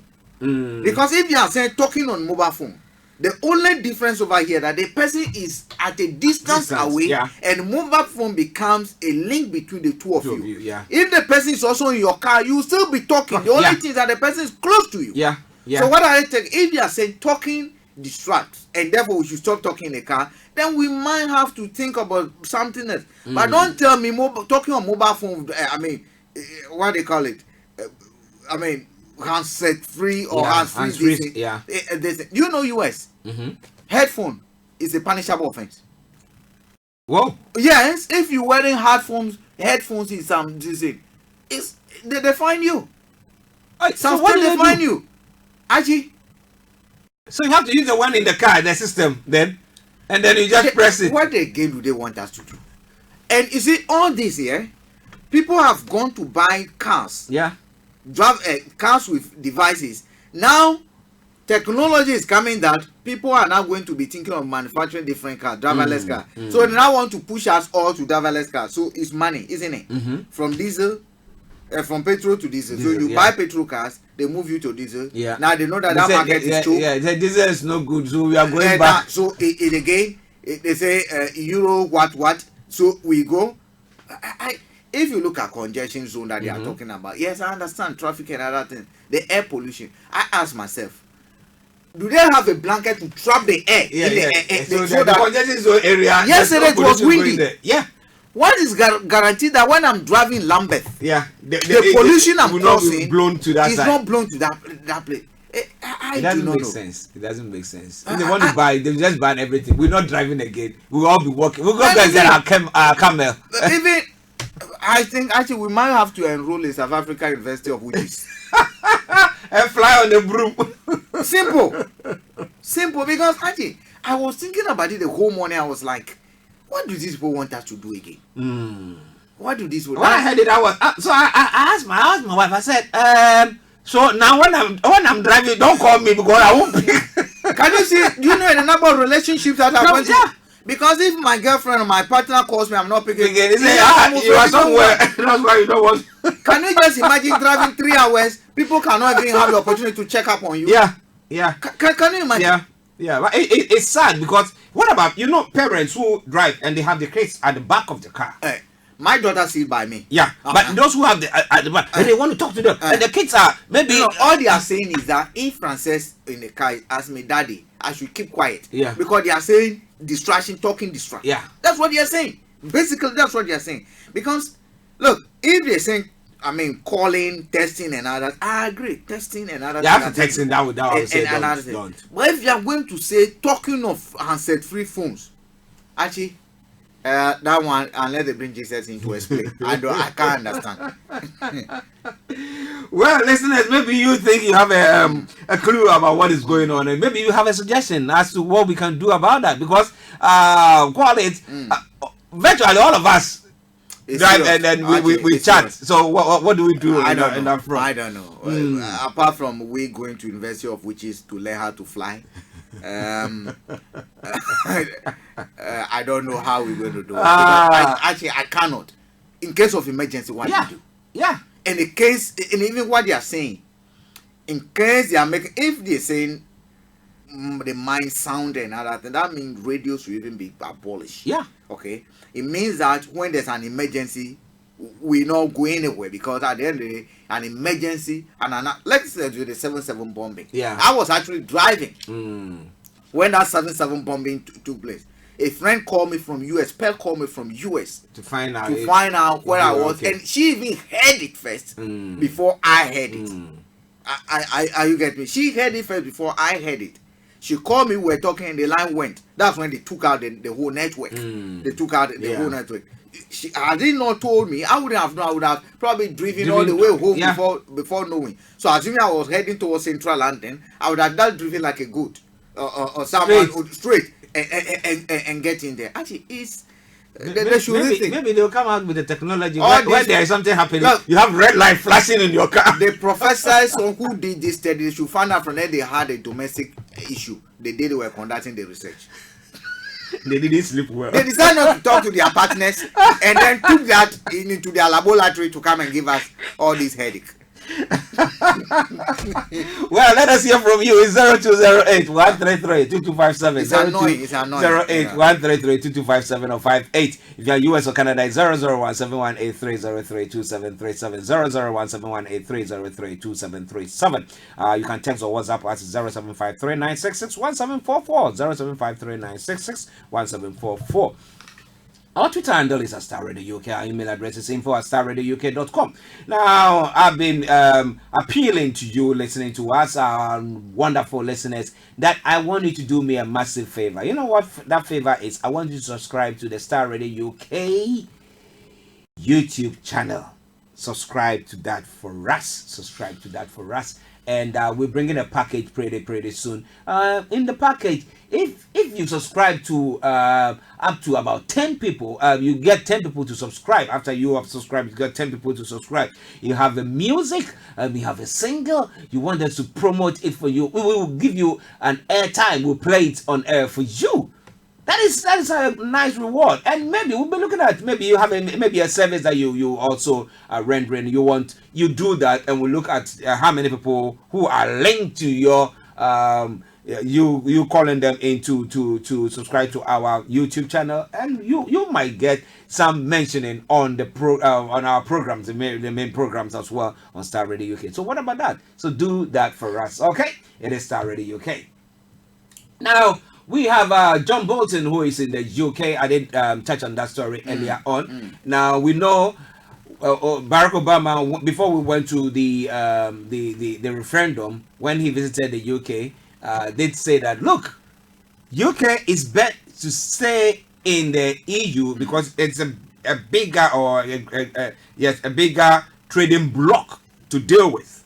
So Americans were urging us to stay put, so that we can be looking at their interests there as well. However, it didn't happen that way. So now we have us voting against, voting to leave.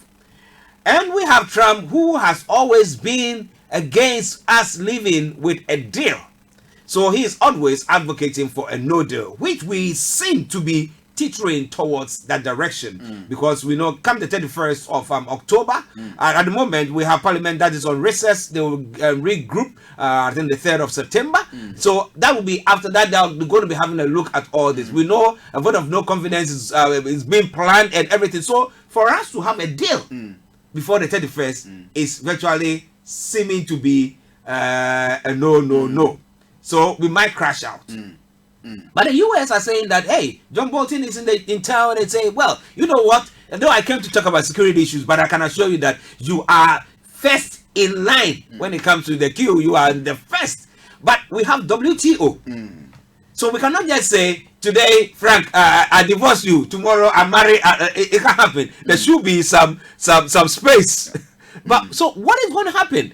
If we should just say the 31st of October, all seems that look, there's not going to be a deal. Britain just crash out of it, and then the US saying that we're going to give you a good deal and all that stuff. How is it going to happen? In the first place, personally, I take Bolton's comment with a pinch of salt. For me, it's not different from the claims that were made by the Brexiteers that let's leave and you get 350 million a week. There's nothing. Bolton should tell us who is second if UK is first. He should publish the full list and the time span within which the first one will be signed, second one will be signed, third one will be signed. Actually, he also made a comment that deals could be done sector by sector. That is serious. Yeah. sector by sector. So when it comes to chicken, crawling chicken, let's finish that. Yeah. When it comes to NHS, let's finish If that. you say you don't agree with Actually, that, you're not going to the next one. Just recently, what do you call it? The Southern America, they call them Mercosur, what do you call it? Mercosur or something. Sign a deal with EU. It took them 20 years to negotiate that deal. A trade deal is not a deal to buy chicken and chips. It's not me going to Dr. Morton and say you're selling your suit. By Dr. Morton, the other time I like the suit you wear anyway. Your new picture on Facebook. So that was a great nice, great suit. So I go say, okay, Dr. Morton, I need this your suit. I need it. Can you loan it to me, or can we trade? I gave you my what do you call it? You know, Moses Sanders. Yeah, Afro Moses. Afro Moses Sanders, the one they use a lorry tie to in Africa, and you give me your suit. That is not look. Trade deals involves comprehensive discussions. Yeah, it takes time. Even Parliament, 3 years now, they've not even agreed on anything. Not even a deal. A withdrawal agreement, not a deal. Yeah, just withdrawal agreement. An agreement to withdraw. It's taking us 3 years. It is not in the bosom of voting to decide which trade deals are signed. Because at the end of the day, the Congress will play a part. Experts within the U.S. House of Representatives will play a part there as well. Are you getting me? So if someone comes to tell us, oh, we are in the first in the queue to sign a deal, sign which deal? Which trade deal? There are procedures before you can even get to signing a trade deal. Besides, if Trump is voted out, Trump has less than 500 days. Yeah. Assuming he has a second term. Assuming he doesn't even have a second term. Even within Congress itself, building his wall alone has been a problem. Yeah. Okay? That's even hard to negotiate with. Just take U.S. Between the Congress, the executive, and the Senate. Negotiating the deal to even build a wall. Yeah. It's taking time. Yeah. Even Parliament here, negotiating a Brexit no deal or deal. It's taking time. You telling our U.S. is in. Look, if Putin wants us to take him serious, yeah, I'll prefer he publish the list of who is first, who is second, who is third, and who is fourth. Besides, it should be not that will even not be enough. You say UK, you will sign your deal on the 30th of this, and this will involve. They should tell the details of the kind of deal they anticipate to sign with the UK. And those who are thinking we will sign a deal with the US should not even be. If I were Boris Johnson and I were US, we know the US administration wants UK to exit. Yeah. And you know why? Actually, who is more vulnerable?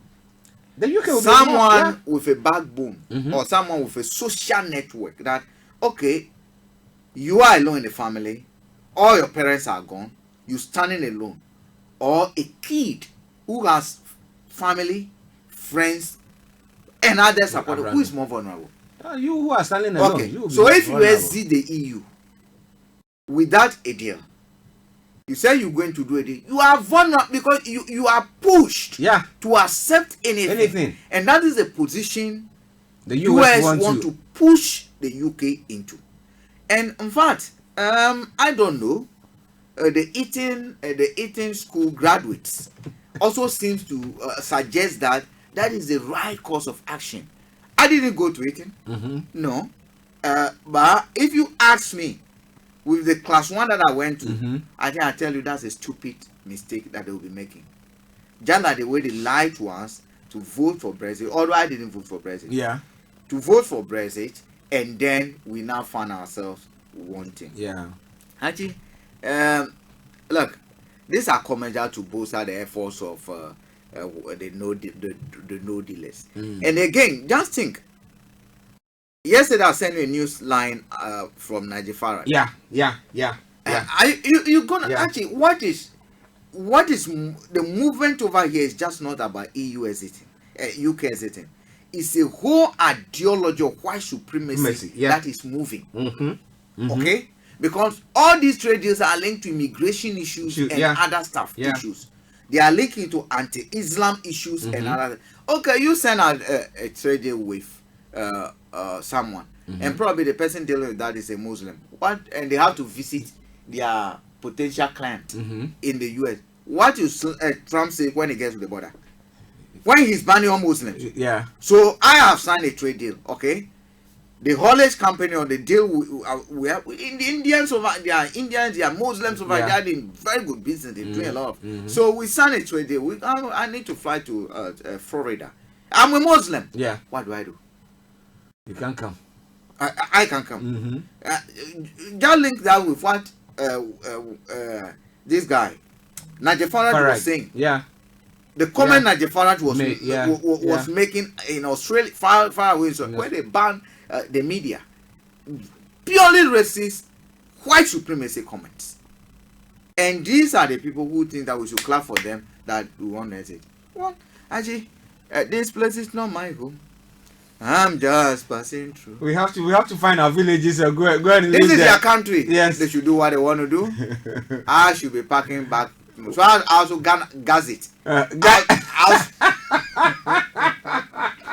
a Ghanaian. So you're going to gas it? Let me gas it. Now scot it. Now scot it. Where's it? No. Everybody should exit something. We are exiting. That's it. That's what they want. But mind you, they shouldn't think that we will be stupid again to allow them to rape our resources. Some of us, we might become rebels when we get back to our countries. We will, and we might become. Yeah. The kind of rebels, not those who take arms, but those who ensure that our microscopes are on our leaders. Yes. Any deal. Well, then not come assigning a deal, allowing anyone to intrude into my backyard. The laws will be broken. Wow. Well, Frank said the laws will be broken. Maybe you think otherwise. But it is Starr Radio UK. What do you think about that we are discussing this afternoon? It's 12:25. Exactly at 1 o'clock. We'll bring the program to a close. But you stay tuned. Don't go away. Now, coming on to one other story that was captured by Ayo Akinfe, one renowned journalist. It's all linked with the Brexit, and he is asking the question that Jeremy Corbyn, or that's the Labour Party, has not published their own pro-exit plan or my apologies, post-Brexit plan. So virtually, should we happen that come the 31st and because of the impasse, we couldn't do anything, and then we have to crash out. What plan has Labour Party got? Have they published? I agree with him, my brother. I think it's a good call. So far, Labour has shifted positions back and front, and it will be good that they tell us what they will do. I think clear communications are very essential, especially if an election is supposed to take place. Labour will need to start working and sending its message, its stand, and it should be clear enough to so that a voter such as myself will be able to distinguish between what a Labour government will do, what they will not do. We're gonna be able to understand what they are doing. Assuming there's a no deal before Labour comes to power, will they seek a re-entry? We want to know. Okay, would they seek, or would they call another referendum and say, okay, if that referendum turn again, then we'll go back to EU? They should be able to take some critical decisions and be able to make it clear. That way, voters know that, look, we're going this way because of what you are saying. But for now, we do not know. We do not know. If this will leave today, when Labour come tomorrow, what will they do? Are they going to keep us in there? Are they going to make us go? Are you getting me? We do not know. I agree with him, actually. Okay. Well, he didn't say he agreed with Nick, but at least he agreed with Ayo Akinfe. Starr Radio UK, your favorite African and Caribbean radio station in London. 12:30, virtually titering. 12:28, 12:29 the time. Now let's move on to some stories making the rounds in the world. Protests disrupt Hong Kong airport for second day. And like I was saying earlier on, last night and this morning, monitoring some of the stories making the rounds in that area, we had, or that region, we had, I could see the Chinese authorities or security personnel were exercising, doing their training with their tankers and all stuff just at the border between Hong Kong and China, mainland China. And so I was saying that, look, guys, you have to either stop what you are doing, or there's going to be a total destruction of Hong Kong. We got to a point where the protesters are going to be clamped down on heavily. I do think that, to be honest, I'm someone who, like I keep on saying, I back a bit of protest, but I think the protesters are taking this too far. They keep on changing position, and I have no doubt that the West, they want to use this to distract a bit of the trade focus. Do not forget, Hong Kong, a lot of billionaires in Hong Kong have their businesses in mainland China. A lot of factories in mainland China, the owners are actually located in Hong Kong. And what you're likely to see now is that if their bases are distracted, some of them might be thinking of moving or one way or the other. They hold investment decisions, which will then affect the Chinese economy. If it affects the Chinese economy, it will affect their growth, it will affect their productivity, and then they will be at a disadvantage when it comes to this trade war between China and the US. If you look at the destruction that has taken place, billions of dollars worth of money has been lost because people need to go in and out the airport. So even the airlines themselves, they have costs that they incur on a daily basis. The airports need to operate. All these we're talking of protest is good. Some distraction is good, but when it's gone on, up to this time, when the initial focus was to achieve to see to the suspension of a bill, and that has been done, and we'll see go on, and you then begin to ask whether the course of action we are taking now is still justified. And for me, I think I wouldn't support where it's going now. Well, we hope that the leaders sit down and have a relook and a rethink about this whole thing, because I don't think business owners will want to get to that point. No. There's too much disruption. Can you just imagine somebody either traveling for health issue or anything, and because of what is going on, it's affecting them. Some people will say, well, we have to sacrifice to get whatever we want, but going to that extreme, well, we don't know what you think, but share with us. In Malaysia, a body has been found in the search for missing Nora Quirin. The story says that the body has been found in search of the vulnerable 15-year-old girl who went missing while on holiday in Malaysia. And Nora Quirin, who has special needs, disappeared from her room at the Duzan Resort on the 4th of August. Malaysian police confirm rescuers have found the body on Tuesday near where Nora was reported missing. Now, missing persons charity, the Lucy Blackman Trust, said the body had not been identified but was likely to be the teenager from London. Now, about 350 people had been searching for Nora in dense jungle near the resort. BBC correspondent Howard Johnson said the body has been found just over a mile, that's 2 kilometers away from the dozen where they were. My problem is now we had lots of people searching for her around those places. Now, how come they didn't find her? But now they're just about a kilometer away. Could it be that somebody has kidnapped her and then decided to dump the body? Because that's what seemed to be happening. It's sad. Condolences goes to the family, and actually it's sad to go on holiday and lose a loved one like that. I don't know how they're going to be able to cope, but we just an account says shedding. That's all we can. But I have a problem with when parents or families go on holidays and we want let them have their own room. At times I tell you that It's when you are home where you know your boundaries and everything, you are able to do that. But when you go out there, where you're not sure exactly, though they provide some security, but it's never 100%. Actually, she's not. She's a 15-year-old girl. Yeah, but she has some disability. Yeah, she's a 15-year-old, and you know some of this disability, they actually want to encourage you to be independent.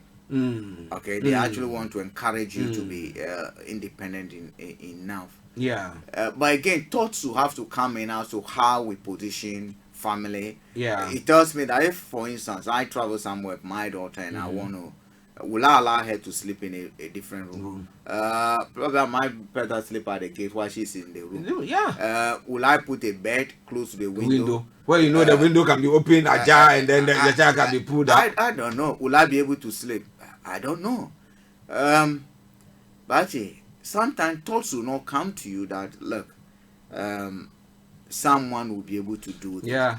The question is, did she wander out of the place, or someone deliberately entered and then kidnapped her? If that is the case, then someone you know, or someone who knows that she was there.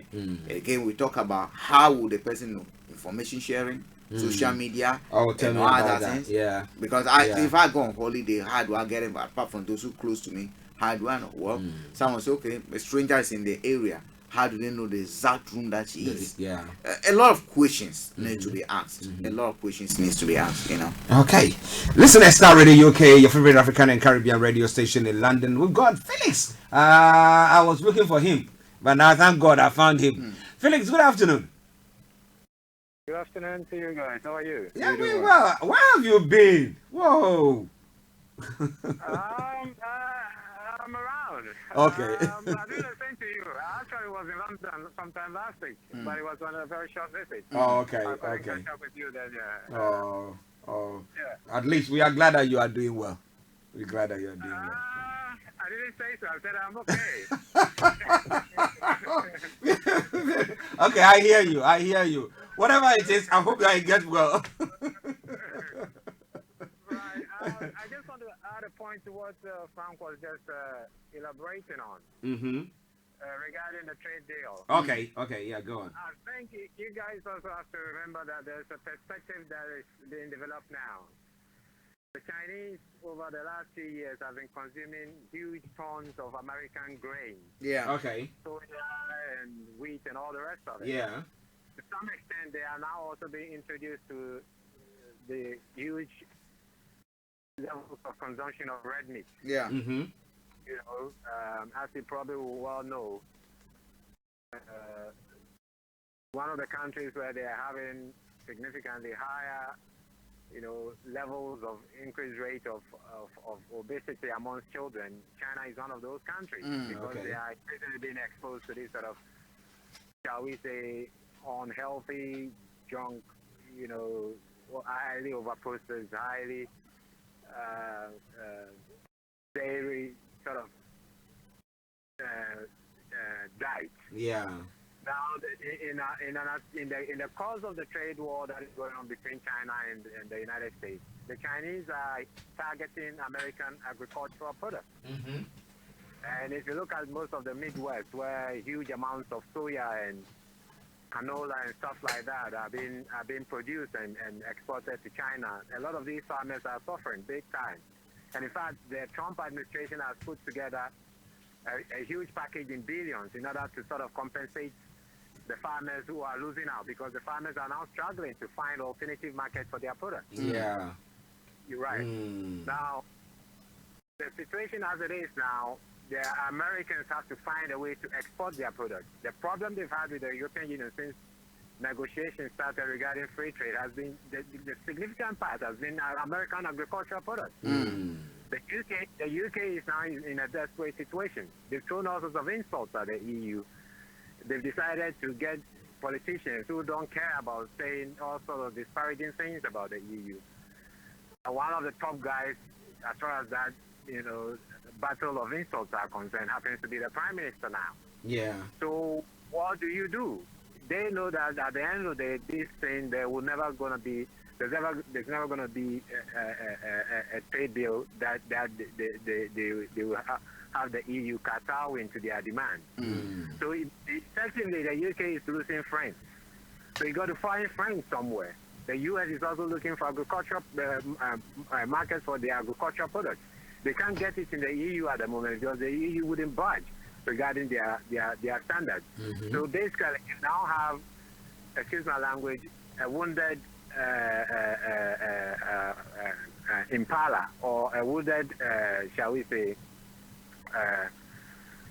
goat or sheep, or let's even say an antelope, trying to negotiate a deal with a partly injured lion. And that's what the UK, that's the reason why they're going to prioritize the UK, because they will come sector by sector, that which Mr. Bolton is saying. Effectively, you allow us to export our grains to you because they need a market now. You know, and they are struggling also, particularly even in African countries, despite all the economically dire situation we find ourselves in. We are still resisting to a large extent their GM produced product. They may use the back door in bringing some onto our market, but there's not, the gates have not been widely open for them to export product. And the farmers are struggling because the Chinese market has proven to be a lucrative market for them for many years. Now that market is increasingly being closed. The unfortunate situation that American farmers or grain producers are finding themselves in is that Russia is beginning to step into that market, you know, because they are also facing the barrage of American sanctions. So their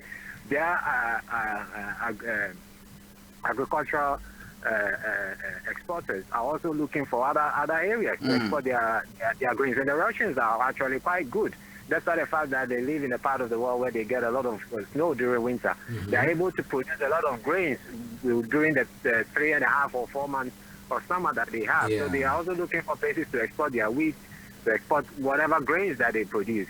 And China is proving to be a very lucrative option for the Russian market at the moment. So by the time all these trade wars are over, the American farmers are likely to have lost out on the market that they have so gracefully had over the last 15 to 20 years, which is no different from what the European farmers have complained bitterly to the EU when the EU imposed sanctions on Russia regarding the issue about the Donbass and the eastern part of Ukraine. Immediately the sanctions were imposed, the Russians decided to produce their own grains. They started importing some, produce their own agricultural products, apples and stuff like that. They started importing some from Latin America, and now the EU finds itself also in a situation that at the time or whenever they decide to lift those sanctions that they impose on Russia, those markets have been taken over by Latin American countries, by the indigenous Russian agricultural producers themselves, and this is unfortunately this is the situation where the UK finds itself. The US is looking for products to sell because of their seasonal language by hard application of sanctions all over the place. They effectively lock themselves, or increasingly locking themselves out of certain markets. So they got to look for other markets for their products. You know, in our part of the world, our farmers live with this sort of situation year in, year out. They produce too much. They sit down and watch their produce rot. In America, go on. No, go on. We're listening to you. In our parts of the world, our farmers are used to this, and of course that comes with a lot of poverty within the agricultural communities. But in America, they are not used to this sort of thing, you know, and take into consideration the fact that most American businesses run on the basis of huge credit.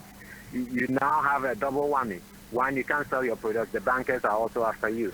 You know, so yes, I agree with most of the points you made, but I'm adding this to the complexity of the situation which they find themselves. But fellas, why do you think they are trivializing the whole issue? They are making it look like something that we can just go to a football field, put a penalty. Once we exit penalty, we score. A deal is done. Why are they making it look that simple? Why are they making that look that simple? Well, it is simple. It's making them look that simple because I think a few months ago when I spoke to you, I said to you that over the last 250 years, they've been at the leading edge of science, engineering, technology, and even literature. Some of the best universities in the world over the last 200 years are located in this country. Whether we like it or not, most of the jurisprudence that we use in different parts of the world, doesn't matter whether it's Anglophone Africa or even Latin America, even the United States. A lot of them have their roots from this country. Yeah. Look at maritime law, for instance. It has its roots from this country. So they've had a situation of privilege, and dare I say, inherent arrogance that comes with privilege. Now, when you get to that stage in life, even as an individual, sometimes you tend to dismiss things that are important, that others are seeing, but you tend to dismiss it. And the fact of the matter is that you have a population here that for maybe, remember, less than 75 years ago, they had control over more than, close to about 2/3 of the world. Yeah. So there are people who still live today. Yeah. Who remember the empire days. Yes. Who have grown up in the idea that we go and tell everybody what they should do. Whether you are Singapore, whether you are Ghana, whether you are Jamaica, whether you are even Canada, we go and tell. How dare should anybody come and tell us what we should do? So there's that level of arrogance over there. And truth be told, they've earned the right to be arrogant. However, in life, when you're arrogant, sometimes humility will come raining down on you. So that is it. But then also there's a second point that human beings as we are, we refuse to have, patience to analyze complex issues. We just don't have the patience to analyze complex issues. We think there are always shortcuts, simplistic approach to finding solutions to problems. And you see, this is a problem that not only politicians in this part of the world, but if you look at our own countries back in Africa, it's the same problems they are having. You have a politician who come on stage and tells you that I'm going to do this and I come to power, I'm going to do that. People don't ask simple, important, relevant questions, and they are voted into power. And when they get into power, they can't do much. And before they realize, they're telling you that one term is not enough. And it's not only happening in our country, it happens in many other countries in the world. Things that may come across as simplistic, they are not that simplistic. For instance, this current prime minister is showing about virtually on an hourly basis all sorts of prison reform proposals. Money. Yes. And you ask yourself, does it think that these things are so straightforward? If it were to be straightforward, people won't go to university, go and study social sciences, criminology, and all the rest of it, and they spend all their years, 20 years, 30 years in academia, 20 years, 30 years, 40 years, sometimes working within the prison reform system, and yet they finish dealing with the same problems that they started their careers with. These things are not straightforward. These things are not simplistic. These things are not easy. But sometimes, unfortunately, in life, human beings as we are, we refuse to acknowledge the difficulties of some of the complex issues that we face. We think we can just go get in there, get things sorted, and then within a matter of weeks or months, that's it. So you hear people like, prison works. Lock people up. Well, you lock people up, there are complexities to it. I mean, most people, there may be some people who have fun committing crime. But most people don't get to that stage easily. Nobody wakes up, as a 5-year-old becomes a 15-year-old and all of a sudden chooses to be a hardened criminal. No, many people don't start life like that. Who wants to have his freedom taken away? And even when you are released from prison, you are effectively being let loose, but you're also being, excuse my language, curtailed. You can't get a job, you can sometimes get even a tenancy, you can't take care of yourself, you can't take care of your family, wherever you go, you are being haunted by maybe a foolish act you did, on a boozy night in town, when you were a teenager. Nobody comes to this sort of state of mind or circumstances overnight, So these things are a bit more complicated, but sometimes human beings are, in our very nature, we think we can, like a Rambo style approach to life. You get into a place and you get a place sorted, and then you go away, which is no different from the point that Frank earlier made. That look, the guy can't even get votes in his own Congress to get a budget to build the wall. But he went on campaign platform saying that he was going to build a wall and the Mexicans will pay for it, and people believe it. Meanwhile, the people say they're not going to pay for it. First of all, I mean, people believe it. How they thought the Mexicans will pay for that wall, I don't know, but people believe that. And some of them still do believe him, that the Mexicans will pay for it. Whereas they don't have the right to take taxes from Mexico. Yeah. Well, you can charge them visa entry fee and so on and so forth if they want to come to your country. But that's how much you can go as far as taking taxes from Mexico. You may be able to take taxes from Mexican businesses operating in your country called the United States of America, but it's because those businesses are operating in your country. How people believe that, but people believe him. I mean, he opens his mouth and says that the UK is going to get a great deal. I mean, this is a pathological liar. It's a pathological. I mean, these guys don't know that even trading under WTO arrangements, you can't go ahead and just give somebody a preferential deal as these other WTO members. So if they give the United States a preferential deal, they have to give that preferential deal effectively to all WTO members. What would that mean to the UK? What I mean? There's a lot of loose talking, but people have decided that they don't want to think about complicated issues. So, sometimes human beings, that's the way we are. We tend to close our minds to complicated issues because we want the easiest way out. Or what they will say that pleases pleases our emotions. So I mean that's the problem that they have. But look, like I was talking to a friend of mine maybe a few weeks ago in Canada, and he was asking me about all these Brexit, and I gave him one answer. Look, all empires come to an end. Oh yeah. Oh yeah. Yeah, all empires come to an end, and look, this may just be maybe like water on the back of a duck. Yeah. But let's not be surprised that maybe 25 years from now, if we happen to be alive and we have our mental faculties still intact, we probably will be looking. I'm not saying that will be the case. I don't have a way to know what is going to happen late this afternoon, let alone 25 years from now. But let's not be surprised if this happens to be the final straw that will bring once a very strong powerful empire down. Yeah, to her knees. All empires come to an end. Yeah, it does. It does. Yeah, all empires come to an end, and I mean we saw that. Okay, the USSR was not an empire in the same light as the French or the British Empire or the Ottoman Empire or the empires of the old Ghana, Mali Empire, and so on and so forth. But it was a big player as far as international politics, economics, and geopolitical situation of the world was concerned. But we also saw the crashing or the dismantling of the USSR. So all empires come to an end. I mean, they've insulted the European Union too much for any kind of decent negotiation to happen. I mean, I don't know how you would feel if you're a rival station that you do business with, you sell them advertising, they sell you advertising, goes on radio, and the broadcasters over there continuously just keep insulting your station. I don't know what your next business meeting is going to look like. Just stop them. We wouldn't have anything to do with them. That's all. Yes, that's all. And I think in Europe, people have come to the conclusion that look, this is the way it's going to be. Yeah, in fact, the French president Macron was saying, "Look, let them they should just leave. Go. Yeah. They should just leave. No extension. They should just leave." Yes. But already, there are some people within the group who think that look, their presence there is always a nuisance. An agreement is made, and they come back, then there's a bit of rabble-rousing in their parliament, then the agreement has to be altered so that they could be given a little bit of leeway. Over the years, that's what they've done.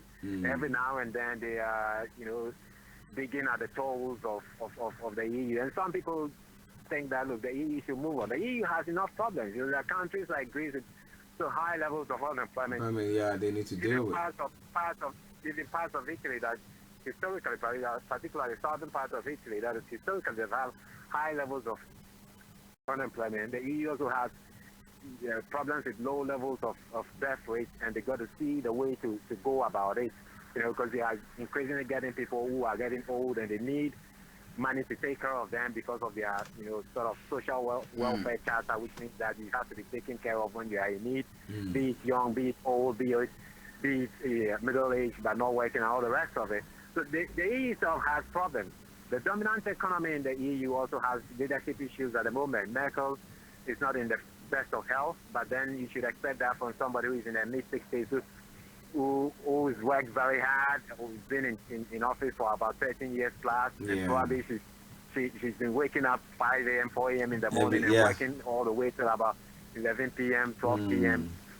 For the last 13 years. It doesn't matter who you are, that would take an effect on you. Of course, and let's be honest, she's run the country very well. Run Germany very, very well. It takes a lot, being in power for that long to run a country that well.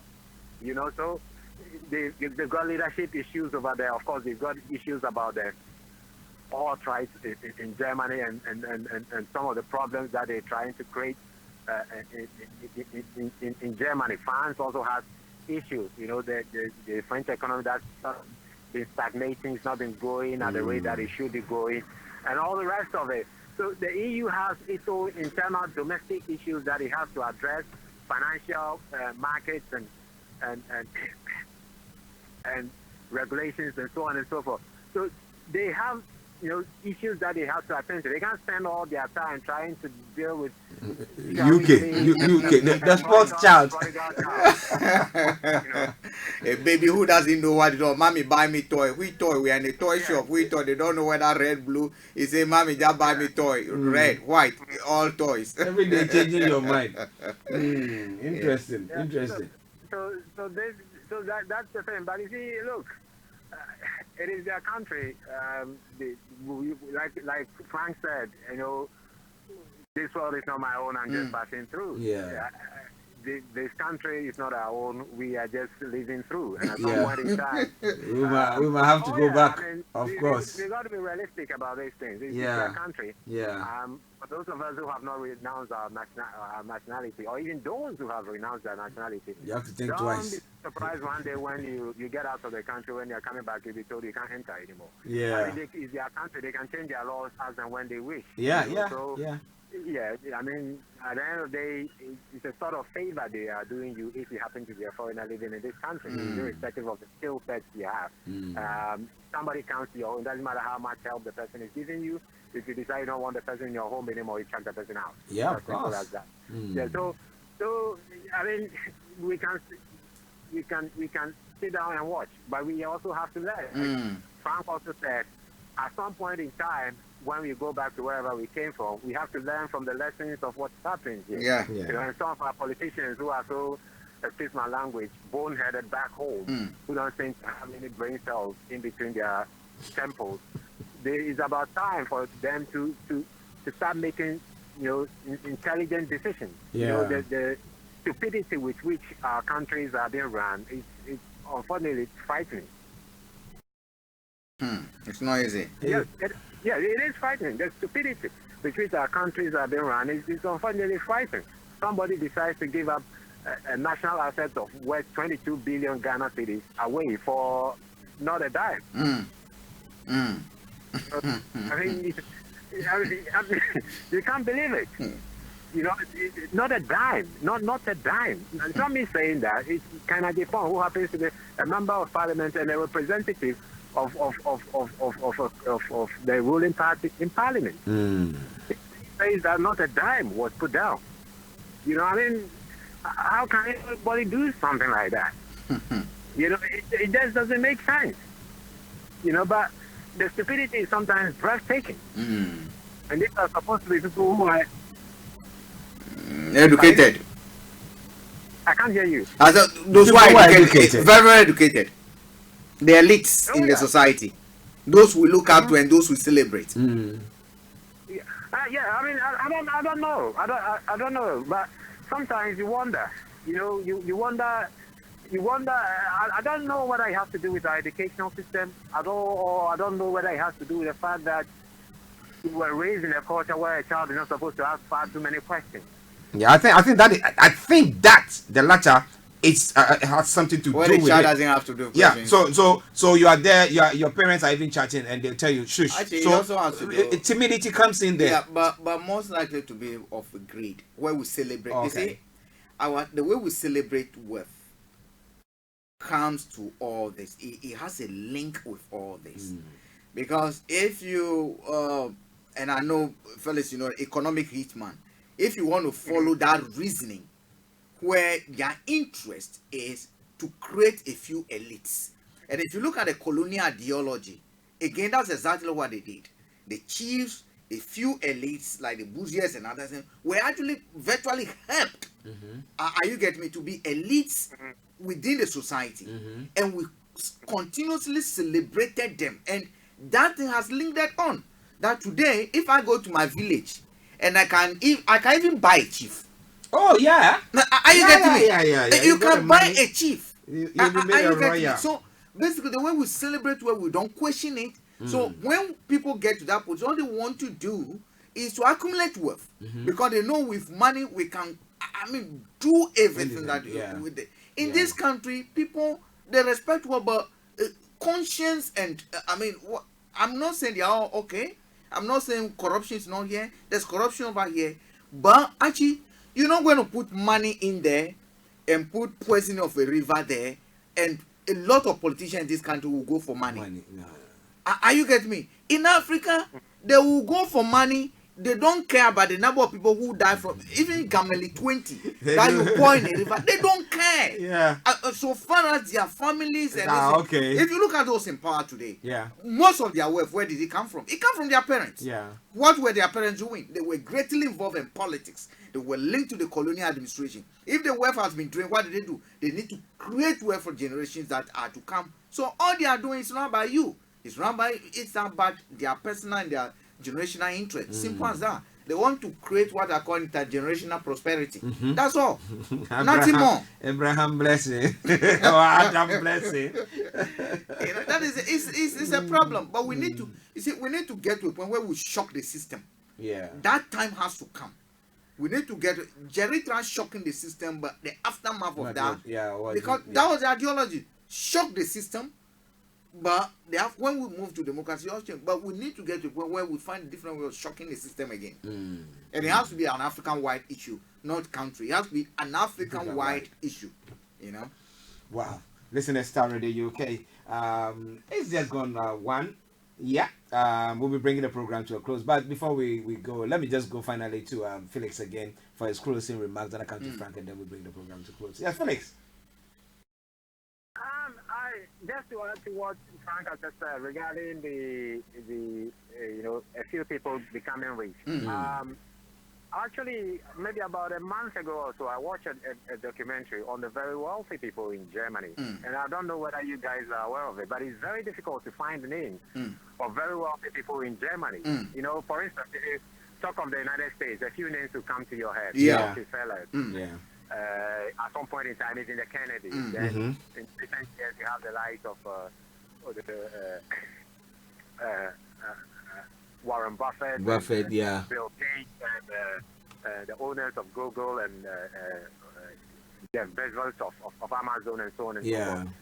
But the Germans, I was watching a documentary, and in Germany, over the years, there are some families that have become extremely wealthy in Germany. But the German attitude towards the creation of wealth and management of wealth is significantly different from what you find in some of these Anglophone or Anglo-Saxon cultures. You know, for instance, a few of the German wealthy families who the documentary I watched, who were, shall we say, have to come to the camera, because a lot of them are even camera shy. They don't want the public to know who they are. So most people in Germany walk along the same streets as these people. They don't see them in flashy cars. In some cases, they don't even live in exclusive mansions. They may buy a flat in Manhattan because they have business interests there and they have to travel a lot. A lot of them don't own private jets. And a lot of them, the businesses that they've built, businesses that are employing thousands and thousands Yeah, of people. yeah. And in fact, they are not even taking like what you hear in this part of the world where they will say, oh, this guy took home bonus of about 170 million pounds, and he was paid 1.2 billion pounds over the last financial year. Yeah. A lot of them don't take home that sort of thing. A lot of the profits from their family enterprises that they built over the years are all plowed back into the business. You know, so it's not a big. Okay, if we have a few families owning so much of wealth in the country, that's a bit of a problem. But how they manage the wealth is even more important than just having a few families. So, for instance, if all these, let's even assume that we don't ask questions as how people made their wealth. Let's even assume, without that the point that Frank raised is important. We need to know how people made their wealth. But let's even assume we don't ask that question.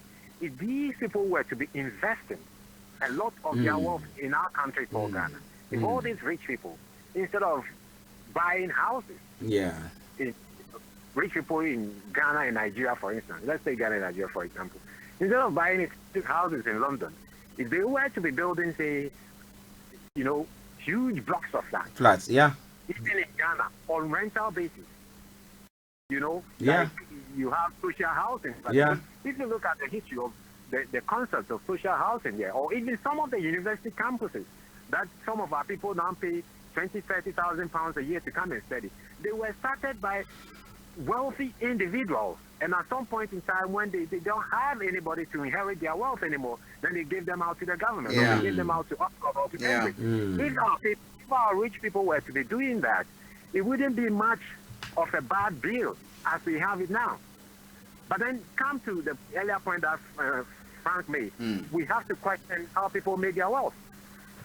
You know, and if you look at that, is very important. If you want to deal with the ills in society, you can't have somebody who just, you know, pops up like a flashy rat, you know, with a gold tooth in his mouth, just flashing money all over the place, taking other people's girls and wives and daughters. Yeah. You don't know how he made his wealth, and then all of a sudden there's a harvest on Sunday in church. He is the one who is sitting at the big forefront. table. That is the problem, because if you start asking those questions, a lot of things will become clear to you. I don't know whether you guys have been following what's been happening in America the last 3 days, but the reason why this gentleman, Jeffrey Epstein, was the billionaire, people started asking the question, how did he make all his wealth? He went around telling people that he's a financier. He worked in... He was arranging girls and making money. Yes.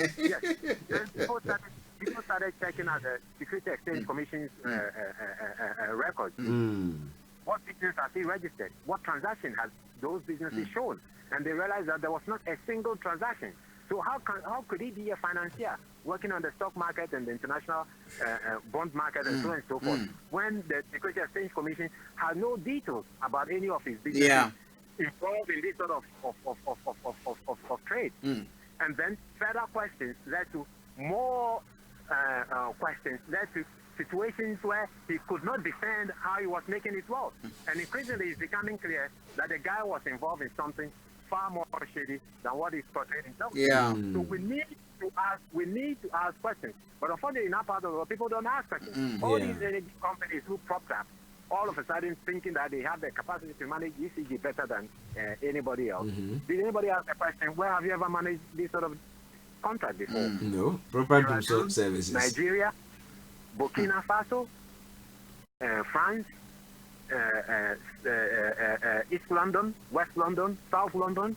Which of the national grids in any of the countries in the world have you managed? You know, people who popped up out of nowhere. You know, like I don't know how you call it here, but some people call it kusie. Right out of the hole. You know, all of a sudden saying that they know how they can manage eating. You know, and if we had asked this question, this embarrassment would not have happened. Yeah, it's true. I mean, this is well, it's not actually an embarrassment. This is clear, broad daylight, fleeting of the national resources or national aspect of the state. You know. Anyway, you guys have a good day. Thank you very much, Felix. Thank you very much. You have a lovely day as well. Well, listeners, Interesting. We want to go on. We'll go on and on and on and on. But Frank, what are we looking at this evening on the question? But this evening we got an interesting program again that has to do with the politics. When the people become fed up, they take initiatives and sometimes they push. This evening we're going to have our own brother Mary Gan, who is going to be our guest. But Gan is a development consultant. He's been involved with a lot of development issues for some time, and he recently relocated to Ghana. Okay. Got fed up with the way politics and therefore the way politics is being run, and therefore had decided to step to the put his foot onto the ladder and jump high for us to vote for him for 2000 to become the president come 2020 election. So this evening we're going to be having a good interview with Mr. Gan, who is the first declared independent presidential aspirant Ghana election 2020. My goodness. Game on. Wow. And then right after that, we're going to have our own beautiful sister, Simone, who will be hosting again a creative consultant. She was in this country for some time, relocated to Dubai, and she has a lot of experiences to share. So she will also be with us. Lydia Simone will be with us. Simone hosting Lydia Simone. Okay. Simone Fraser hosting Lydia Simone. Okay. Listeners, it's going to be a very beautiful program. So from now, stay tuned, tell a friend to tell. But I would like to say thank you to our sponsors, Connect Shipping. If you like to ship something, I'm sending some stuff to Ghana, and they guarantee you can get the things reliably delivered to your doorstep, fully insured. Yeah. Yeah. So the best way to ship your stuff, or if you want to move goods or whatever, it is by contacting Connect Time Shipping Agency, and they will see to do that for you. Okay, so on that note, let me say thank you very much for tuning in once again to listen to us. Let me say good afternoon to Mr. Mike Dillion. After the program, we're bringing in some lovely teen music this afternoon just to prepare you. Whilst Mark is taking a bit of a rest, once he's up and running, he will be joining us in the studio pretty soon. On that note, we say thank you very much for tuning in. It's been a pleasure coming your way once again. It's me, Archie, and Mr. Frank Davis saying have a top of the day. Bye-bye for now. Are you looking to deliver that urgent package and intact? Connect Time Logistics guarantees reliable, fast, secure, and time-sensitive door-to-door delivery services across Ghana, Africa, and indeed worldwide. Our services include air and sea cargo, vehicle shipping, and excess baggage. Connect Time Logistics has a specialized and dedicated customer service team to ensure prompt delivery to your door. Call our London office +44 208 291 7575 or +44 208 858 6600. Book online at www.connect-ta.com. Connect Time Logistics, connecting the dots in worldwide professional delivery services.